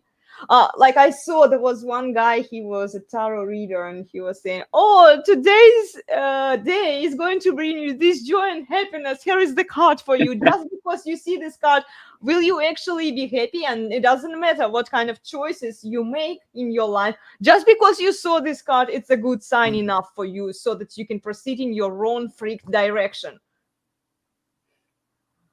If you just rely on the signs that people send you, you will be deluded. You have to have common sense, guys, okay? Yeah. If you want the answer to the question, you need to read the reliable source of information, and you need to double check it, okay? It takes time sometimes. It takes a lot of time to find the answers to your questions. Ask me how I know. Yeah. How do you know? Don't ask me that. Now, here the synchronicities means that you have questions and you are able to find answers within yourself. You mean you know what's the right answer. That seems like a very dangerous approach. I'm not saying that you look how to install a garbage disposal. You're not going to get the answer yourself. You have to look it up. It's for simple things in life, you know. Sometimes. What if you're really struggling with the internal decision to, for example, I don't know, something like that. Yeah. like decide if you want the Jewish community to be destroyed. Like, and he went to an internal answer and was like, you know what? I'm referencing Hitler. That's all. It's simple. Like I wasn't thinking that way, that you can put that you're looking for major answers in life. It's something which you don't have an answer in life. Some questions, there are so many questions in life which you cannot answer. But if you don't get the answer, it's okay. But sometimes it appears in a different form. It's something very subtle. I'm not talking about simple things in life, or something technical. I was thinking in the other directions. I know I have to Maybe you need to work on it a lot. I have to think. yeah. Have to think a lot. It's not something which I put a lot of time into it yet. Okay, you just wrote it down. Maybe Yeah. you need to pay attention to what happens around you, or the Yeah, facts. something. Yeah, maybe you become more aware of the things. That's what it brings. Synchronicity is that whatever is happening around you, you're paying attention. So when you're paying attention, you're watching these things, you become spiritual. That's Okay, just so you. guys, we are actually doing pretty well here. We are bringing awareness, right? We are quite spiritual here. Good. Well, we have here a comment from. Let's look at the comments, guys. Before I marry, this is from Ashton. I would be sure the man knows that marriage won't have the option for divorce. You mean that he will not want to divorce you? Okay. Yeah. Marriage is supposed to last till the end of life. Ashton, would you avoid signing a state contract for marriage? How much would you back up that, knowing he knows divorce is not an option? How much would you back that up by not wanting the state to be involved, or having a conventional like religious marriage or something like that? Well, she actually somewhat answers to that statement that she made. Is marrying under the church stronger in bond than the state?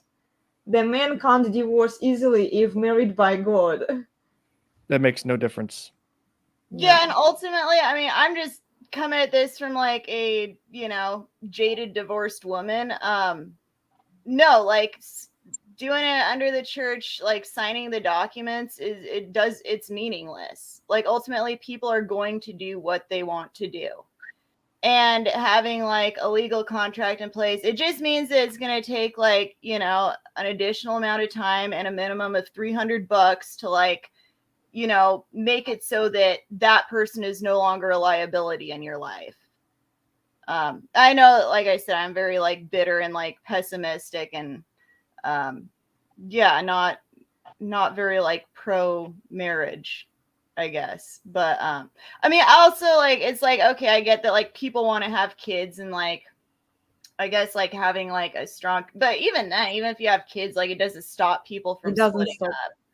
True. Like, and what James Sexton was actually saying in the previous video by Rollo Tomasi, you should probably go watch it, guys.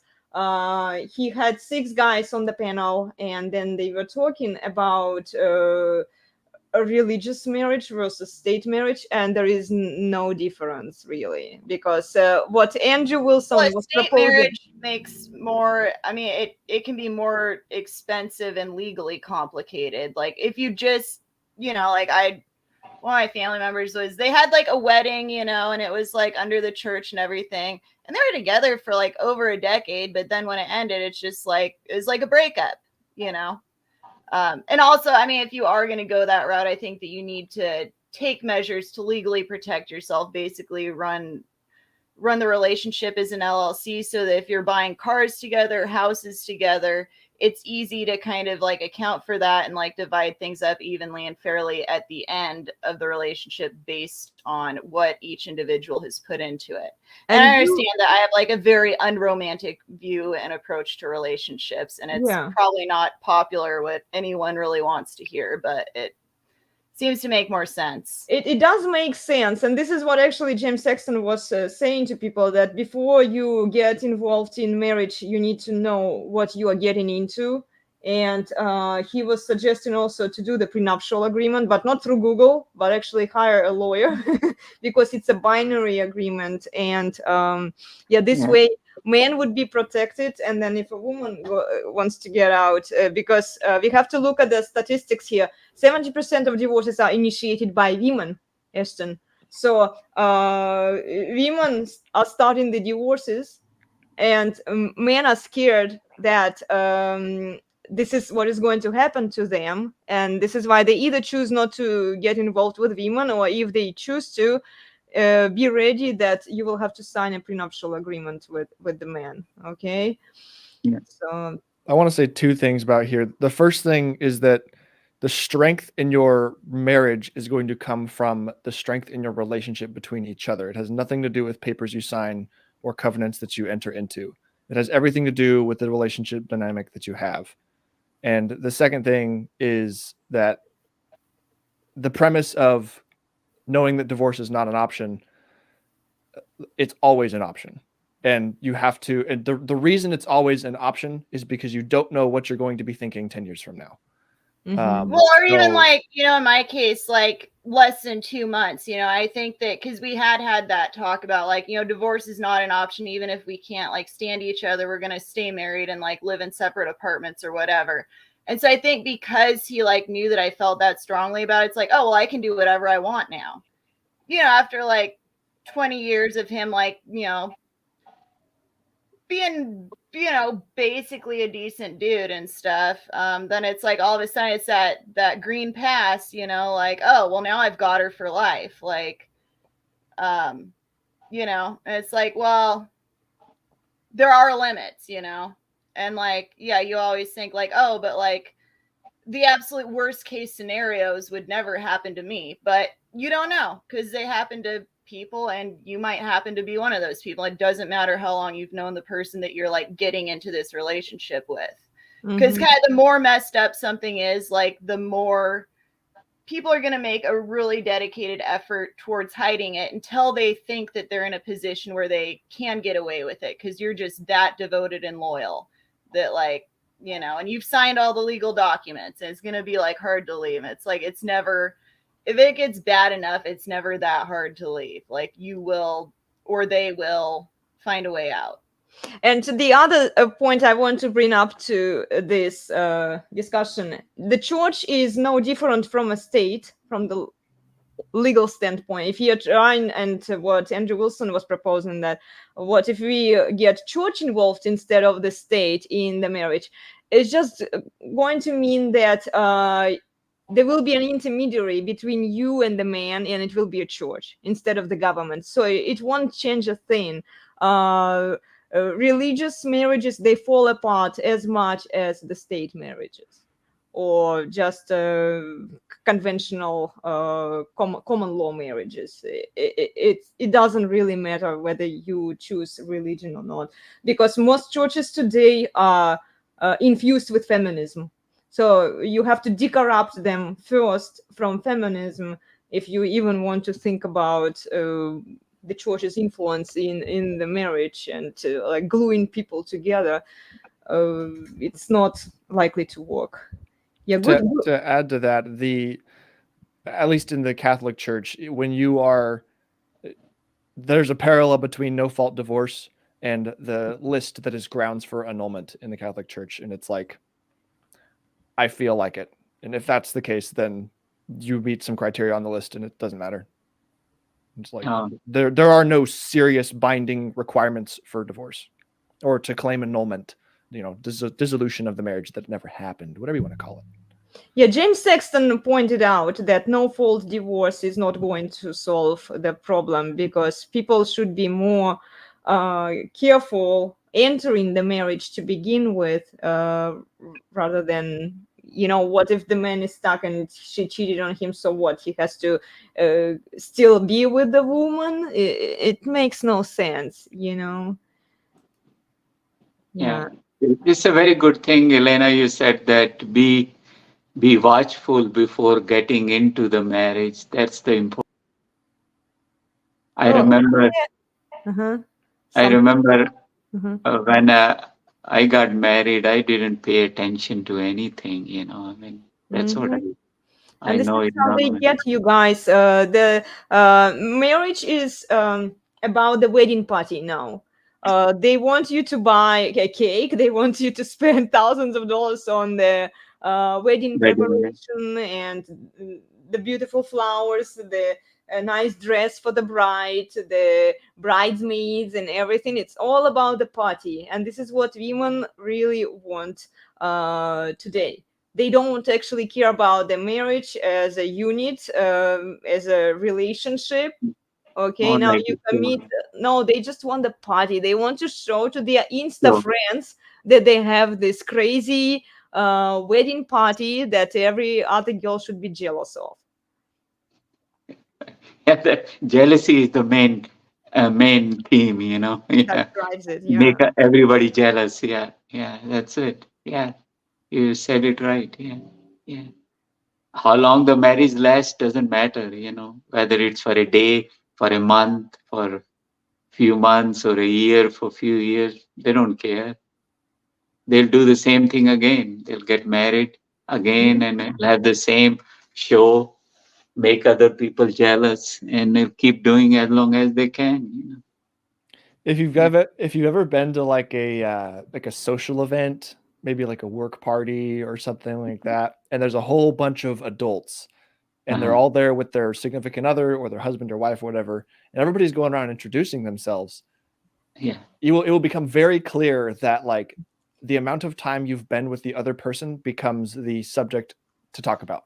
It's like Okay. everybody's Mm. bragging about how long they've been together or whatever. And it's like, okay, this is how we're Yeah. comparing. This is how we're sizing each other up. Cool. Yeah. 50 years, 60 years is like a big deal. Right. We may not be happy living together, but they talk about it. Yeah.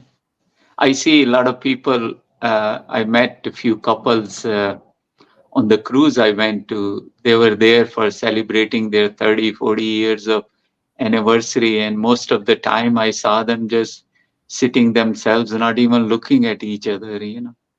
And we were the single people who were more happier than those married people around us. We were talking, we were discussing things, we were laughing, and they were others were sitting as if something happened to them, that they're not allowed to talk or something, or not even appreciate being with the person you lived so long with. The most important thing is not how long you've been married, but how close you are with each other. That's what makes the difference. How much you know about each other.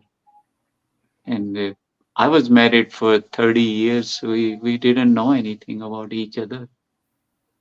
And I mean, but those 30 years was like a prison. Was something, something, even if I think about it now, leaves the shivers in my body. Just shakes me up. Why, what happened? Why so long? Why you weren't smarter? And it just so many questions come up, so I don't think about it. I So don't who talk about who it. initiated divorce, PK? You or your wife, your ex-wife? I started it. You started it. Okay. Just walked out. If I have to lose half of it, so be it. She ain't worth it. Yeah. No, it's not worth it. You reach a point in life when you say, none of this thing matters except your own happiness, Well, and except your own. men tend to pay off dearly for their prior mistakes. It's something that women are not concerned about. Yeah. They don't care But- about the outcomes as much as men do, because look, reality is harsh on men. Yeah. Reality is very harsh on men. For women, it's like if she's cute and somewhat okay, available and looks nice, Yeah. she will get her way out even if she messed up. This is the frustrating truth about the red pill to some extent, that pretty women just get their way out. Yeah. there will be somebody always who will want that to pick them up. And one of the comments that I made in one of the videos that I was debunking, that women should be grateful for men who pick them up after they've been messed up. You know, after they screwed up, after they slept around, and there is one guy who decides to commit to her. They should be grateful and realize that the other guy like that she may never find. Yeah, and I give you a very good example how frustrated I was in it. All the lawyers were sitting there, and everybody was there, and there's a tug of war goes on, in the room, between the lawyers and between the couples and who wants what. Mm-hmm. So I was so frustrated. I told them, listen, how about if I give everything I have and I'll sign the paper you bring and I want to get out of here? They all looked at me. Are you willing to give up everything? I said, yeah, I'm willing to give up everything. Whatever I have, I'll sign it and I'll move out of here right now. Then they say, legally, we cannot take everything from you. I said, why? I want to give it up. He said, no, it has to be 50-50. So the law is designed in a way that that you're able to get what you can, not all, even though the other person is Pushing. willing to give it or push it. Mm-hmm. Because if they take everything away from you, then you have nothing left. Then you go on to the welfare system. They legally cannot take everything from you to put you on the welfare. Oh, that was Then you're a burden on the state again. right. So I said, whatever you think 50-50, you divide, I sign, I go. That's it. Just to Took get five, out of that relationship. just took 5 minutes. I said, and whatever I got, I don't know whether it was 50-50 or not, whatever I got in 5-7 years, it turned out to be 10 times more than what I had back then. Just you get what you get. It's your luck. Women will have to take adjustments to their behavior if they want any kind of relationship later on. I think this is where we are headed. Not right now, not currently, but it will need to happen. As I said before, the resources will become so limited, and men will have to be more careful where they spend their money on.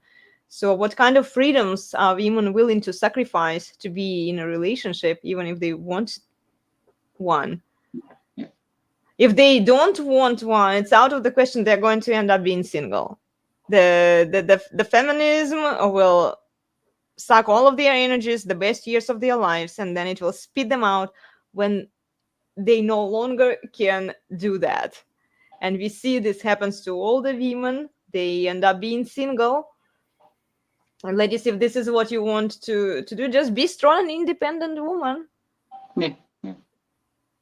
You are headed that way, and society tells you that this is what you should be doing, and a lot of you are already doing that without even questioning what happens. I'm glad that we have Ashton here. She's younger. Girl, Melody, you didn't meet Ashton. She joined us last week for the show. She's 20 or 21. How old are you, Ashton? Yeah. And she wants a serious relationship. Well, if you want a serious relationship, you need to sacrifice certain things, right? And it looks like you have decent attitude. Oh, coming back to that question that you had about the guys, I'm going to give you the answer. Like we were talking about the virginity, right? And the guy to choose to have sex with. It's good that you have these questions, but if your goal was to just lose the virginity, I would pick a guy from the school, like from the college where you are, the guy who is a nerd, who hasn't slept around, who doesn't have a high body count, so that you know that you are going to be clean and no STDs, right? Have sex with him so that you wouldn't care as much about him. Because if you attach yourself mentally and emotionally to the older guy and you will have these high expectations, chances are that this guy, the musician or the lawyer or whatever guy who is older, okay, she's 20, they will forget your name. And then the moment you sleep, they sleep with you. Like now you are friends. Okay, keep it that way because you seem to care about these older guys more than you would care about a younger guy. So if your goal is to have first sex, I recommend you have it with somebody that you don't care enough. Obviously, if your goal is I to think that's marry, like horrible advice. well, it's a practical advice, Melody. Look, I mean, in the end, first sexual experience. Remember your first sexual experience. It hurts, and then it's just like, you don't really like it as much, right? Then Well, you yeah, get and that's why like taking that approach seems like a horrible idea because then that's your introduction to it, and that's just negative for the rest of your look, life. from the practical standpoint, okay, she will move on with her life if her goal is not to wound herself up about this older guys, because they told her that they're not going to commit to her. So yeah, okay, if she sleeps with them, she will be emotionally attached to these guys, okay. And Well, if then she sleeps with like some nerd from college, she's going to be emotionally attached to him. That's what happens with yeah, low but she body. doesn't care about the note from the college as much as she cares about your other friends, you know, the Well, older and that's friends. like a dick move to the guy at the college because, like, if he's like super like inexperienced and that's like his first encounter, like he is going to, that's going to mean something to him, like very much potentially, and she could destroy his life. She could make him an emotional wreck, like messed up over dudes for the rest of his life. Like it does happen. There is some truth to that. I don't think she's gonna have sex with anybody that doesn't give her the tinglies, Yeah. Yeah, regardless of what we tell her. yeah, right. So Ashton, don't I listen to think, us. yeah, it's better to just wait too, because even like STDs aside, like it doesn't, like, because there's like a very like unique, specific like microbiome going on in like male and female, you know, down there. And anytime that you like introduce something new, those bacteria are introduced and they become a part of your system. And if it doesn't go well with your body, like, yeah, you don't have an STD, but now you've got like odor for the rest of your life. You've got bacterial vaginosis. And like the majority of women have that by the time they hit 30, just because they don't have STDs necessarily, but they've like had different sexual partners. Well, okay, Now they okay, got to well, deal with that. And okay, it's well, like now, ovarian cancer and uterine cancer. Like it's not an STD, but it can kill you. okay, now I have an argument, okay, for you. Nothing personal, just based on what you said. This 30-year-old guy, he probably has had more women than that nerd from the college. Arguably, because he sounds like a simp. The chances of him transmitting some of the bacteria into our friend increases, right? Because he slept with more women out there. I mean, like I Statistically. said, every like microbiome is different. It just depends on what each contains and like how that reacts with your body. Like it could happen from either one. Like you could get, and especially if you're like very inexperienced, like you can get what's called honeymoon cystitis from someone who's a total virgin. And it sucks. You're like peeing chunks of blood. And it's not an STD, it's just from like bacteria that your body is not used to getting into, you know. Well, Ashton, prepare for pain and Oh my god. Wow. the first time it really kind of sucks. This is why I bring it up, because you know, you if you do care about these guys, if you are emotionally invested into them and emotionally attached to the first guy that you sleep with, if your idea, if you're okay, let's get back to your priorities. If the idea is to settle and to marry, then sleep with the guy that you want to settle and marry and have children with, to settle down. If the idea is to lose virginity, you need to look at it from more practical standpoint. Okay, this is all I'm saying. Well, Okay, I don't see like a oh, practical reason like to do that unless like that's what you're want. I don't know. I'm like old. I don't know what kids are into these days. Like I understand things are different than they were when I was growing up, but I don't know. I think just like losing it for the sake of losing it, just it's like why? Let, Why? let Like, me Because it's let me fun. tell you. Let me tell you what I think of it. Yes, PK, You please. you might laugh at it. For me, sex is very very special. What I think is you shouldn't do it with anyone who comes across. All my life I had maybe 2 or 3 girls I had sex with. That's it. It's not that I'm having sex almost few times a month, but I never crossed 2 or 3 people. That's it. But the well, for thing men, is, you for have to men it's wait. You have different. to wait until you find the right person to have a long-term sex. Just just what I think of, but it's but everybody does it differently now. Well, for if we were living in an ideal world, I would tell her wait until you meet your husband to lose virginity Yeah. with your husband, right? But we are not, and it looks like she wants to get over it, have first experience, and then so that she has low body count. But having sex first, it's very addictive, Ashton. This is what I was trying to tell you, that once you get it first, you will have to fight the being on the loop for more sex. Okay, so you have keeping the low body count after your first sex is pretty challenging. It's pretty hard, and a lot of women collapse there. You need to keep it within 4, maximum 5 sexual partners. So you burn your first guy. Okay, you burn your first guy just so that you get the experience. And Sam is laughing there because it's like okay, we are not virgins here. Okay, we are telling you this is what is going to happen most Are you likely. presuming I'm not a virgin? Or I am a virgin? You are not a virgin. I'm presuming, but I don't Elena, know. I don't know, Sam. Well, I am a man of God. I'm just telling based on what I think I picked up on, but I can be Oh, anyway. So the first guy, you burn him.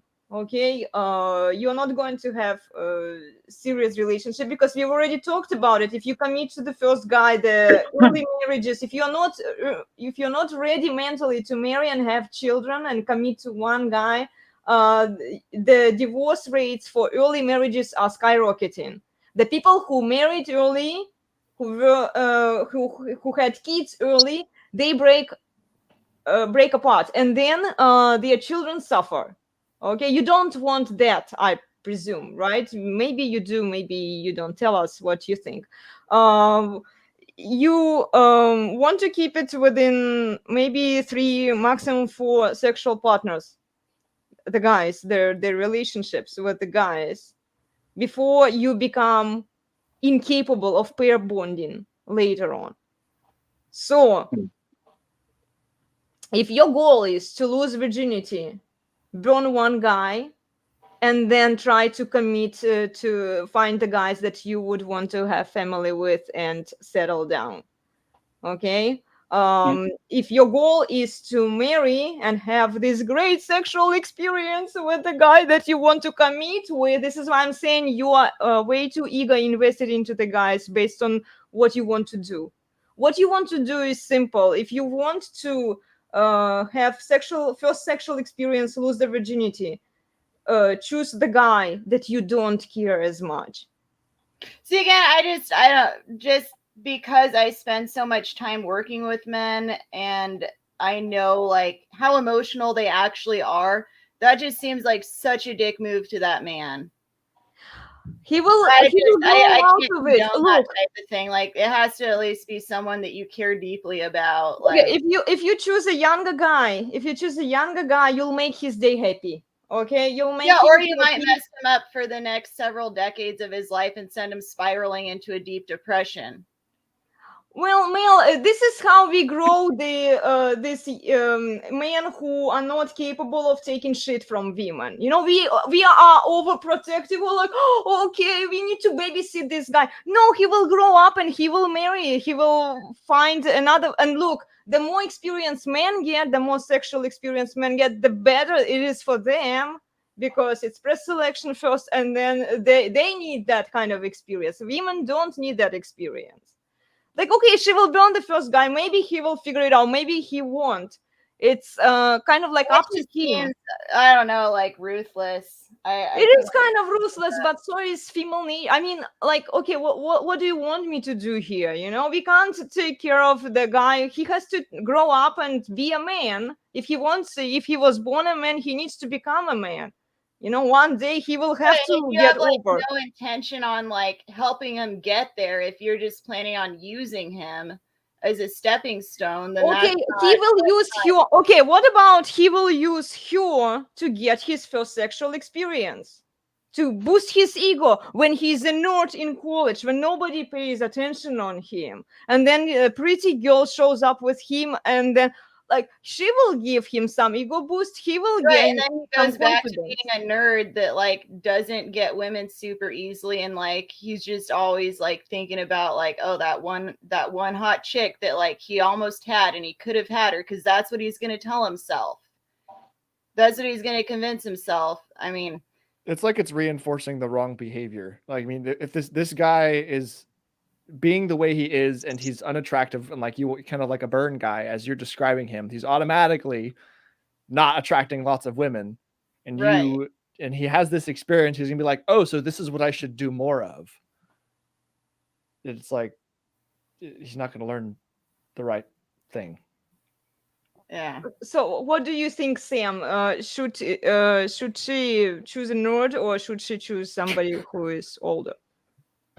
I'm laughing because we're having this conversation. I about know, it's third. like it doesn't like matter what we on tell. the internet. It started from spirituality, and we are here in love.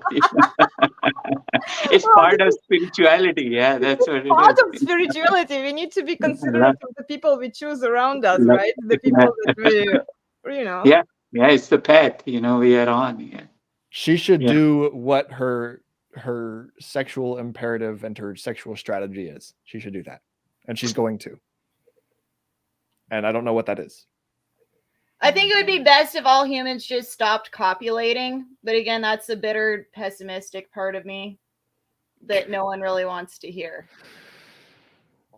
Yeah. We all talk about what we experience in our life. So this is a thing I never experienced in my life. So it's hard for me to say much about it. Whatever I have said already, that be specific. You don't want to go have sex with anyone who is available. Well, see, her system will remain a mystery to everyone. Good Yeah. call. Exactly. Yeah. Well, I mean, if I were you, okay, I would just choose a guy that's like, if the goal was not to settle and not to have a family at 20 years old, which I don't blame you, because No. you are not ready probably to have the family, I would pick a guy who was about same age as me, and who didn't have much experience. You would help each other out. No, I would say that if you have no intention of settling and you're that young and you're still trying to figure out life and you're just wanting sex and you're just being a hoe. I mean, really, that's what it comes down to. And everyone's got their going phase. after like sensations and feelings, and you're putting other people's emotions on the line when you know that you're not serious. And that's just a real dick move. But how do you know that nerd is not serious either? I mean, at that's 20 what I'm years saying. old, There's a very good chance that he is serious, especially if he's a nerd and he doesn't like get any action ever. And then all of a sudden, this like nice, attractive female like seems to have a real interest in him. yeah, if he just goes back to being the nerd that has a hard time with women, like he is going to ruminate on that experience for the next decade of his life. He's never going to be able to like get over her and move on and become a healthy, adjusted man. Like Well, know Melody, people that he's this not happens going to Like be. I spend a lot of time with men, talking with men. I go through. I mean, yeah, I never see another Look, female. if she doesn't do it to him, some other chick will do it to him. Okay, it's up to him. Not necessarily. I mean, Well, he okay, might then how find would you like a call? nerd Okay, girl okay, who's like okay. curious So, and wants to settle down, and bam, there they go. well, look, there are a lot of nerds out there who never overcome this. It's kind of up to them. You know, this is how we raise masculine men. We shit test men. The problem is that you trying to over pamper the men and think about the feelings. This is why you see younger women going for older dudes out there. And 80% of the world male population are celibate. They are not having sex, because women choose more experienced guys to have sex with, which makes sense. And then women get attached I mean, to not the. always though. There's some women who are like they don't want anyone with experience because they have like very specific preferences, and they don't want someone who's used to normal, you know. And again, maybe that goes into the, you know, everyone's got their little things that they like, and some guys just really like get those gals as big as they can get, you know, and some guys are really into feet. Like some people have their weird little things, but so you really can't do blanket generalizations when it comes to human sexuality, just because there is so much variation. And like, yeah, there's some women who they're really genuinely not as interested in a guy who's had a lot of sexual partners, because it's like they're probably not. I mean, they're probably on a completely different page, you know, if they're used to like getting with the norm and doing like what's normal, like if that's not what they're into, you know. I think if it's gotten to the point where she knows how many sexual partners to a number he's had in the past, he's already lost. He's already made a mistake. Mm-hmm. That's a. Yeah, because it comes down to then her intentions. What? Why does she want this guy who has more experience with women? He doesn't necessarily mean that he will settle with her. He will be just more experienced. But then, if you look at the more experienced guy with women versus the nerd guy, or like nerd is just I call them like in college, you know, the same age group guy. Why women are not interested in the same like within their frame? Like they always want somebody who knows better, who seems to be more appealing and experience. But then those guys, especially the amount of damage that those guys can bring to a woman is huge, especially if they tend to be alpha men. That imprint that alphas have on women in the long run, it's going to really like set your identity, set your perception on the world and everything. And then if they tell her up front, look, I'll only fuck you, but I won't commit to you.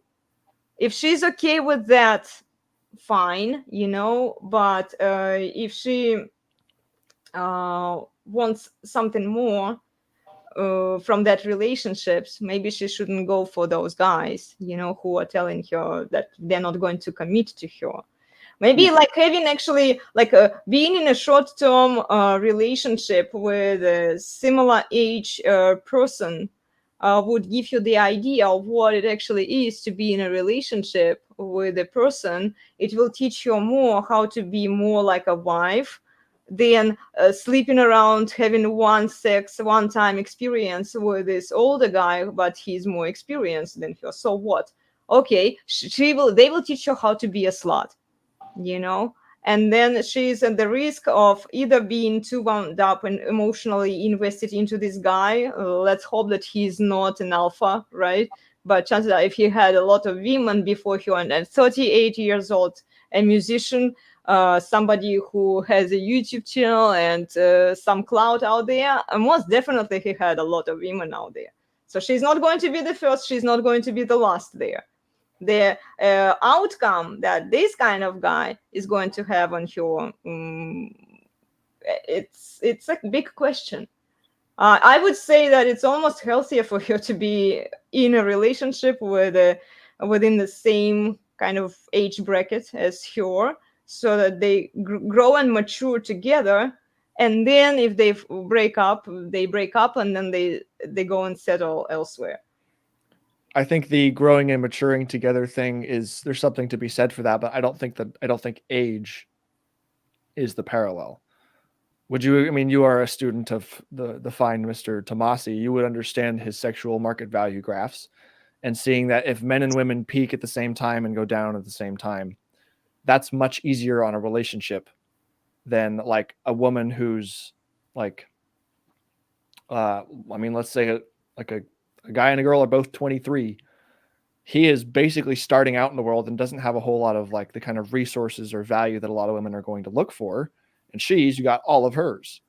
So that pressure, and it's not like to saying relationships like that can't work, but the pressure is going to be on him to perform. And it's always going to be on her to be like, is this really the best I could do? I mean, I've got everything I could want here. You know, I could probably attract a guy with a whole lot more. So, well, yeah. And then if they break apart, see that when they are still young and they have, they date the guy, but not just one stand. I mean, yeah, like she would be in a relationship with this guy. If they realize that they don't match, and she thinks that she can do better, and she doesn't want to settle with this guy, then they can break up, and he might find even a better woman afterwards, you know. But at some point, the problem is that I understand what Rollo is saying, and I understand how the graphs work. While women are still young, they have the sexual market value and everything. They are at the peak, so they have more options they can choose. And men, as they grow, as they mature, they have more options, right? Nobody really wants men when they are still young. You see, until men, and this is why we see a lot of sexless men out there until they grow like to did you see the movie The Virgin of America, The Last Virgin of America? He was 42 and then he never had sex and he was a nerd. Oh, it's a British movie. I know one, Virgin at 40 or something like that. Yeah, That was a funny movie. Yeah. Good, very good movie. Yeah. Yeah. And then he only found a grandma. Right. To marry and to settle, you know, to have a serious relationship with her. But she was already a grandma. She really, like, she had 2 children, I think, and then a grandchild also. Yeah. I don't think he had a sex in the whole movie, you know. Well, in the end, they did after they. In the end, they did. Yeah. I couldn't wait that long. That movie was so funny, you know. Oh, the actor probably did have sex before, but the hero that they were describing, he didn't. So when we are talking about nerds here, see, I love nerds. I really do. You can learn a lot from nerds, and if you are a wiser, maybe woman, the nerd would outbeat any other dude out there, you know, because they are smart and they tend to make a lot of money as they grow up. But you kind of have to invest into their potential as a woman. So I wouldn't consider like older guys who have experience. Okay, they fucked a lot of girls out there, but what's there for me if they will forget my first name the moment I sleep with them? Why should I bother with them? You know. And then sure, this young guy at the moment, he doesn't offer much, you know, but give him time. He might, and it depends on his view. It depends on how ambitious he is. If he has healthy ambitions, and if he is going towards his goals, and he has the right girl, while you're still young, you consolidate. It doesn't necessarily mean that you get the best man out there right away with the ready results. This is what women want, and this is what women misunderstand.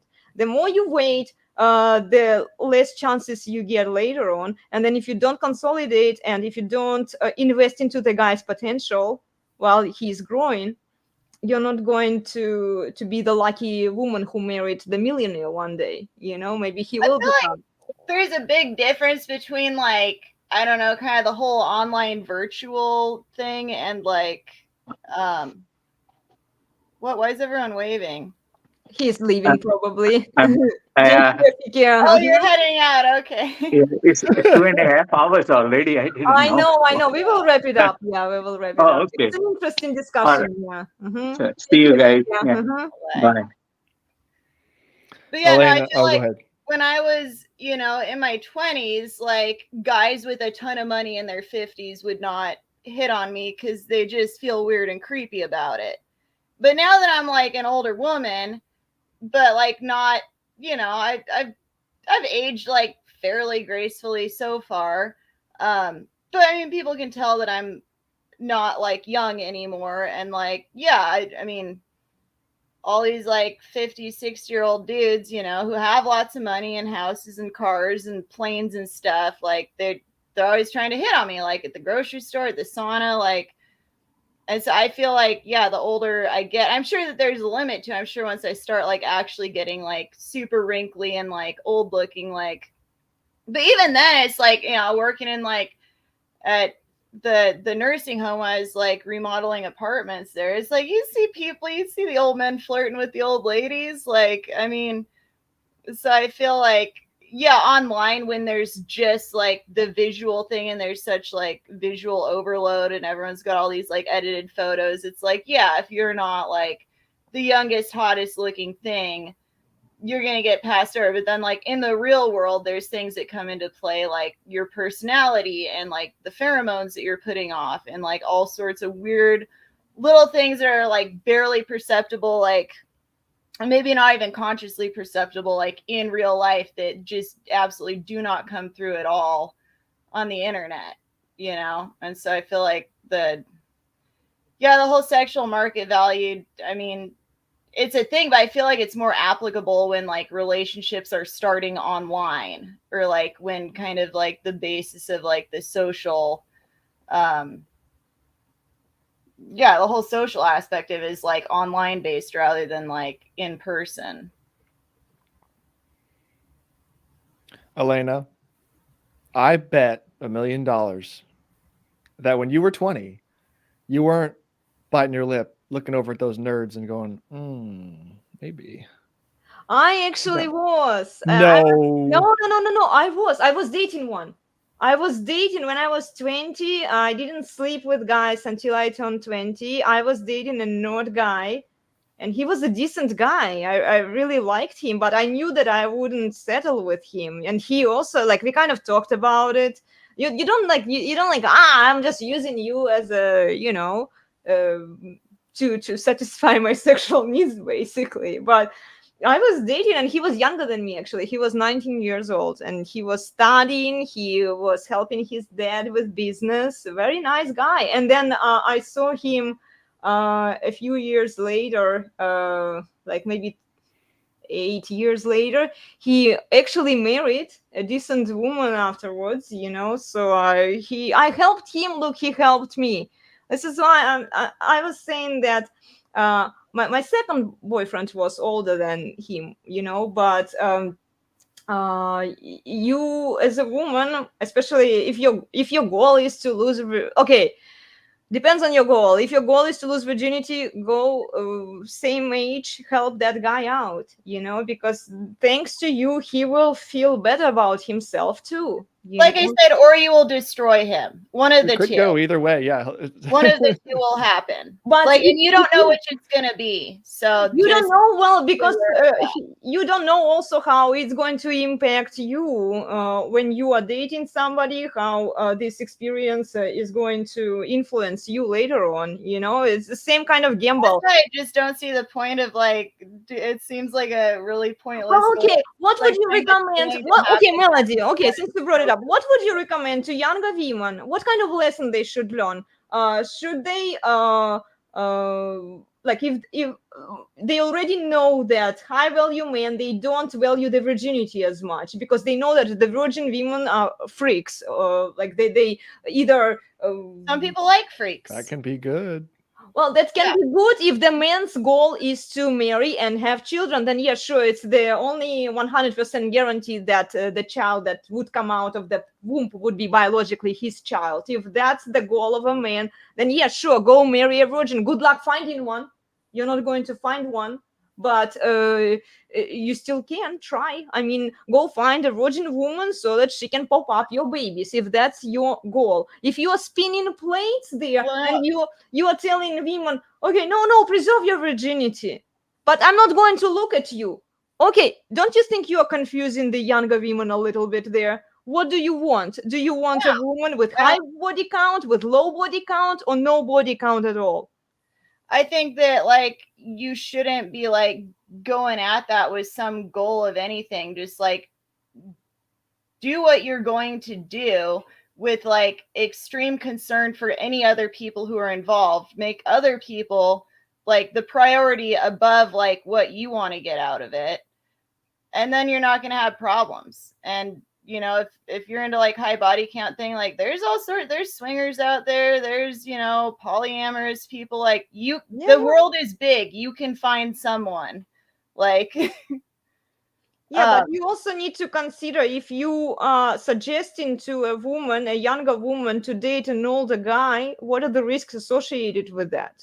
Because okay, you say that she will destroy the life of the younger man who is inexperienced. So what you are proposing is that these nerds should be sexless, because they don't gain their value until they produce money. Yeah, so no, they have I know guys who are, you know, my age or older who are still virgins and they're fine with it. Like they're happy and they're content because they're not. They make their necessity a virtue. It's not to say that they don't want to have sex. It's just because nobody wants to have sex But if with like them. their chances are low eternally, like what does it do? That'd be like honestly, life would be much better for me if I'd never had Oreos. Because you guys have seen how I get. Like there's an open bag of cookies somewhere, like it's gone. And but if I just like had never tried cookies before, they wouldn't be in a deal. I'd just be eating like barley and like, you know, oranges and grapefruits all the time. And I would be happier and healthier. And so it's like, you know, if it's something that it's like, oh, I'm going to give him this great experience that he may never get again, or like maybe he'll get it, but he's always going to be comparing it and it's not going to compare. And like, cool, you've just like done a huge disservice to like this otherwise like nice, decent, sweet guy who like would have been a great match for someone. For someone, okay, who is someone there? Like they someone who's gonna like give him the time of day and not just like use him. Well, I'm not saying who's gonna like get intimate with like him you immediately take it as a like, okay, you are using this guy. No, he's using her too. He's using her vagina, you know, to satisfy his sexual needs too. It's a win-win. You know, if you I don't know, I just think you're thinking too much from like the female's perspective and not like no, I'm looking Sam. Okay, Sam, let's bring Sam in here. Sam, if a woman offers sex, would you say no? That is way too general. Well, I mean, okay, if a woman of decent looks, what else? Like decent personality offers you sex, would you say no? Elena, I already told you I was a man of God. Right. Yeah, because otherwise, look, if guys don't take a chance that women give them, like they're not going to. You put a piece of meat in front of the tiger, and what, you expect a tiger not to take that piece of meat? No. I mean, I know a lot of guys who don't just like go out and like have sex with every woman they can for a variety of different reasons. Well, that's smart. But at the same time, like comparing like men and sex to like tigers and meat is not really very gracious to the men, because they're not just like non-thinking, non-rational. Like even when it comes to like sexuality, like a lot of them do have standards, and Okay. they're not just like, oh, my brain shuts off and like I have no self-control. Well, see, those nerds might have standards too. If there's a risk of death if she sits on me, out of the question. I'm just saying. Yeah, interesting topic, guys. I love this kind of debate because it's something that younger women should think about, and of course, think about the consequences and the possible outcomes, but also the men that you get involved with. If you are sleeping, again, I'm not saying that sleeping with older guy is a bad idea. It just depends on what you want in life. I think like if your goal is to like settle down and the older man has like made it clear that he doesn't want to settle down with you, then just don't do it. Like just don't. And like you'll be fine. Like you can go a long time like staying a virgin and be just fine. For women, yeah. Yeah. But if the idea is to settle again and to marry the high value man later on, and if the man that you want doesn't value the virginity, keep low body count, because a lot of high value men are scared of virgins. We've raised this topic last time. They really don't want to deal with virgins. They are scared of them, and in addition to that, like you won't even find a lot of virgins out there nowadays. So I understand her desire, why she wants to lose her virginity. I understand the risks associated with that. I understand that it can hook you up, and then it's very hard to say no to sex afterwards. So it can be very addictive. So she has to keep the mental break point at 4 to 5 partners maximum before she settles. And do you think that's a bad idea to set some kind of number to it, because then you're encouraging the conscious selection of settling? And the idea of a good long-term healthy relationship is that you're not settling, that you meet someone that's just so amazing that you wouldn't possibly consider being with anybody else. Wow. So like, don't set a number, because what if you set your number like 40 guys, it's like, okay, I really need to settle. And then you're making a conscious decision to do that. Whereas like, what if guy number 6 was going to be like the most fantastic, nice, hot, everything you could imagine guy, and you're just so genuinely attracted to him that like that would have been perfect, you know? Well, you will never know. I mean, you look, and this is where it becomes very dangerous, because each one can be better than the previous one. Mm-hmm. For women, it's like a never-ending spiral of things. This is why I'm saying sex is addictive. Once she gets away with it, like first time, yeah, she burns her boyfriend to figure out the things, how it works, right? But then if she doesn't set the limit for herself by the age of 24, for example, or by the age of 23, I want to be married to one guy, I want to have children by the age I'm 26 or 27, or before I turn 30 years old. This would be the peak for woman is in her 20s, okay? And she has some playground there. It depends on how she chooses to structure it, but I definitely suggest for women to have the time frame by which they should be settling down, because if she doesn't settle by that time, she's never going to settle. And I mean by settling, like she's never going to be in a stable relationship afterwards, you know? I mean, that's just not true though, because I know people who've gotten married like later, you know, either because they didn't get around to it early on, or they did, you know, they got married in their early 20s, but like both they and their spouse were super immature, and so it didn't work out.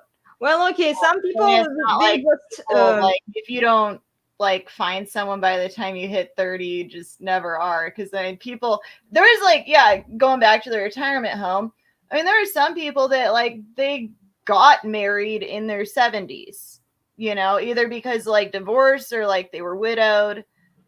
So yeah, I mean, if 70-year-olds can like find each other and like, you know, live out the rest of Well, their wait life. until you're 70 then, guys. This is anecdotal evidence. I mean, there are some cases when a woman married herself when she was 70 years old. Like, seriously, she was wearing a gown with the flowers, and I shared her story on Instagram.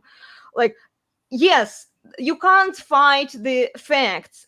Female SMV declines every time. With every year she gets older, she has fewer and fewer options.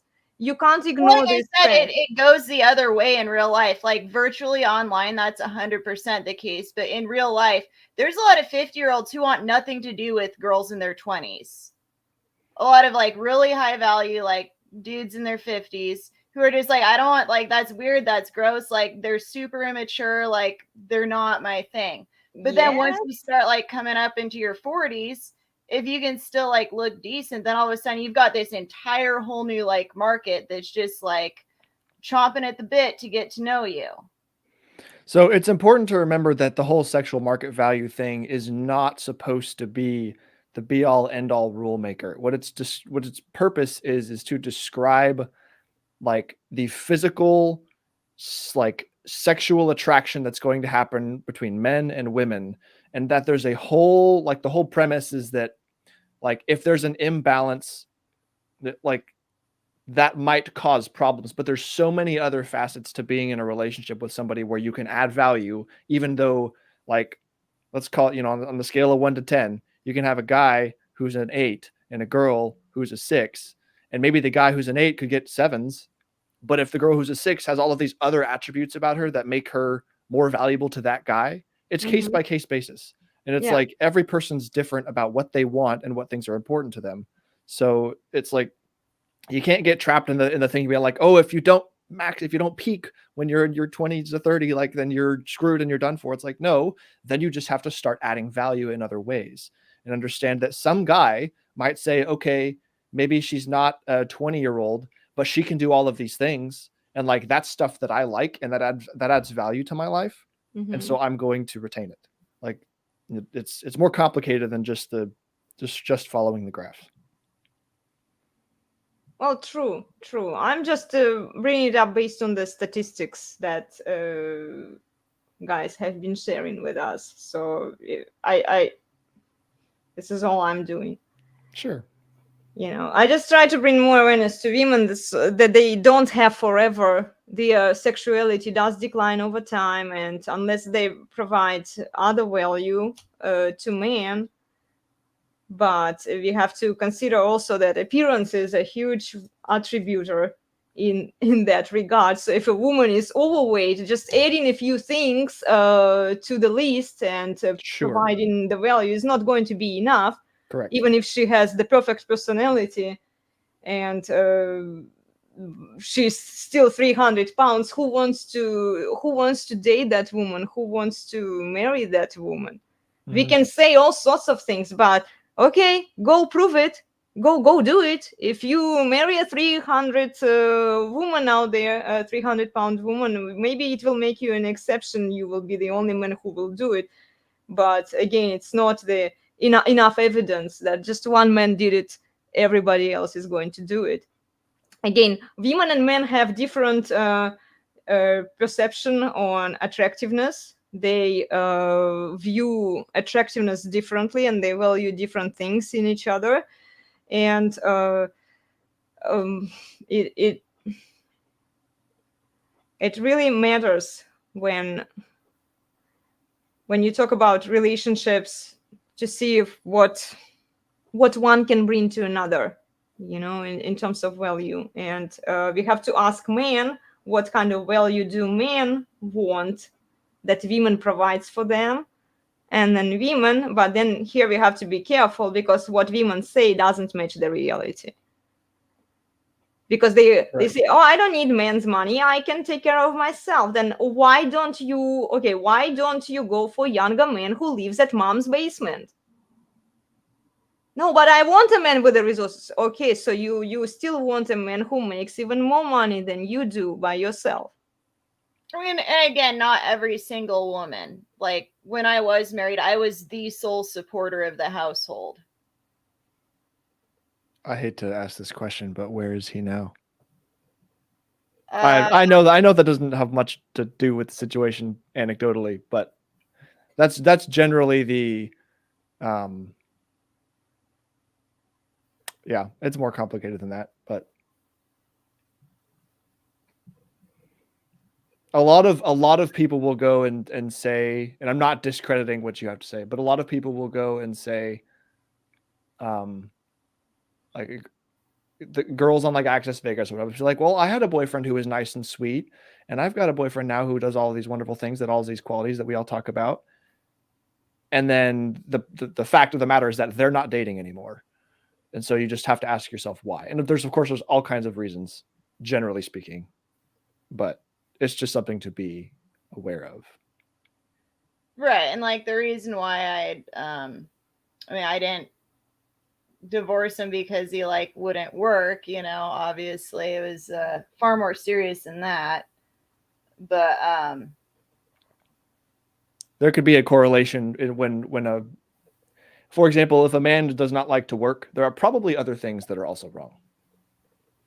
Yeah, well, like I was saying too, it's that whole, you know, going into it like, oh, we're like never getting divorced. You know, I think that was kind of a free pass to like, oh, now I don't have to like be responsible and like, you know, do hard work and like do anything, you know. Right. And plus I can like be a lot like more lax about like not hiding like the, you know, really like messed up illegal stuff. And so, yeah, it was just kind of that like no divorce ever. It was like a free pass. You know, it was a mistake on my end. Like, and I realize that now that it's like, no, it is a legal arrangement, and you should always, you know, a good legal arrangement. There's always like, not necessarily an easy way out, but like a fair and like non like traumatizing way out. So yeah, especially when there are no kids, it should be relatively easy to do. Like when the kids are in there, it becomes more complicated. And this is why a lot of marriages, like in PK's case, they wait until kids grow up so that they don't traumatize the kids as much, and then they break up. Yeah, but it should be, divorce is always the option. This is what Sam mentioned before, and yeah, people should be considerate of what's going to happen if something doesn't turn out the way that you expect it to be. I just think, yeah, it's always better to like, you know, plan for the worst and like hope it doesn't happen, but at the same time plan for the worst, you know? Yeah. Like if you're going camping or anything, it's like you want to have, so like I've got this little like emergency kit that I carry it every time I go out into the desert, like, and I've never used it once, but you know, if I somehow get stranded and I'm like, you know, break my legs or something and there's no cell service and like no humans coming by for like several days, like hopefully I'd be like, you know, probably not comfortable, but you know, make it out all right eventually. So yeah, I've got 2 more minutes, Elena.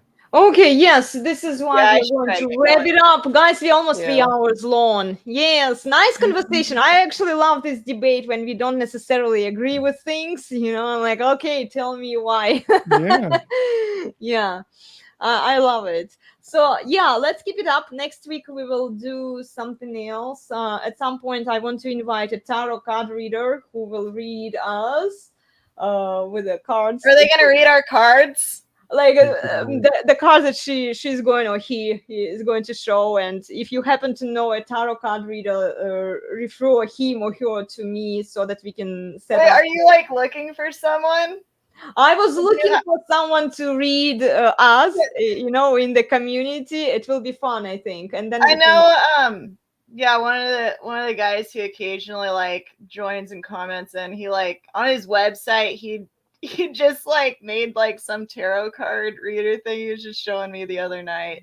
Cool. Yeah. Invite him over. I want him to read all of us, and then we will we will debunk some of that stuff too. Let's see if we can figure some stuff out, huh? Yeah. Tell us something that we don't know about ourselves. What about that? Or something that we don't know about each other. Oh, yeah. No, I'll reach out and see if he wants to like join as a guest, and he can like share. Yeah. I think it will be fun. his So little we will do that sometime. Maybe not next week. We'll try to keep it shorter next week. We'll just maybe focus on the presentation again and get back to the basics. Or if you want to talk about something, just bring it up, okay? Just tell us your questions or your concerns, maybe something you've noticed interesting going on there. We can do a Q&A. We can do the call-in session when people would call in and then they will tell us their story. Not in detail. We don't want to know like all the peculiar details of your story, just something that we can talk about and give you some actionable advice. Maybe that could work too. Okay, and then follow Sam, follow Melody. The links to the profiles are in the description box. Sorry, Mel, you're not getting out of this. Well, I keep seeing you are following the advice of this what was it, Instagram? No, Google. chat GPT. It's that like AI thing. I like quit for a while. I was like, you know what? I have no idea what I'm doing. I'm just gonna set my profile to private and like kind of follow the advice, but I know I'm not like hitting the mark like what GPT is actually asking me to do. But it's, I'm putting in like a light. No, I shared a few pictures of you on my profile so that people who follow our content for fitness, they can follow you as well. We can do more classes with you on Sundays, right? Will you be available for Sundays maybe next month sometime? Yeah, so I'm actually going to be out of town next weekend. Okay. Both days, but then I should be able to like get back into it, and I don't know, hopefully with the weather changing, I'll be working like sometimes on the weekends. Cool. But yeah, so I'll just kind of have to go like week by week, trying to get some houses buttoned up before the weather really gets bad. So nice. Okay, so at some point we'll do the yoga and Pilates classes for you guys at 9:15 on Sundays with Melody. Okay, Sam, tell us what you are going to be doing in the next, I don't know, week or so until we meet next time. I'm going to build a skyscraper with my left hand. I'm going to solve world peace. And as always, I'm going to feed the homeless. Nice. All of those things. Yeah, and if you don't follow Sam on his bungalow for bachelors, or what was the name of the channel? That's correct. Bungalow for bachelors, nice. Yeah, go check it out. He builds things, and they talked about the skyscraper TV tower that they were building, right? Yeah, okay, cool. Yeah, thank you guys so much for joining me today, for doing this with me. We'll see you next week. And if you can join me for a piano live stream tomorrow at 11:15 in the morning. It's always nice to see you guys saying hi. And you can request the songs. I actually have a song list that you can choose from. But the problem with that is if I haven't played the song for a very long time, then I'll say no. Because I don't want to mess it up too much. It's going to be a mess up practice. So you'll see how I practice usually. Yeah. Anyway, okay, guys, I'll take us out of here. Thank you for those of you who joined us, who watched the replay. Remember to share your comments, your thoughts on the videos, and if there are any topics you'd like us to talk about next time, let us know in the comments, okay? Like, share, and subscribe, and we'll see you soon. Take care.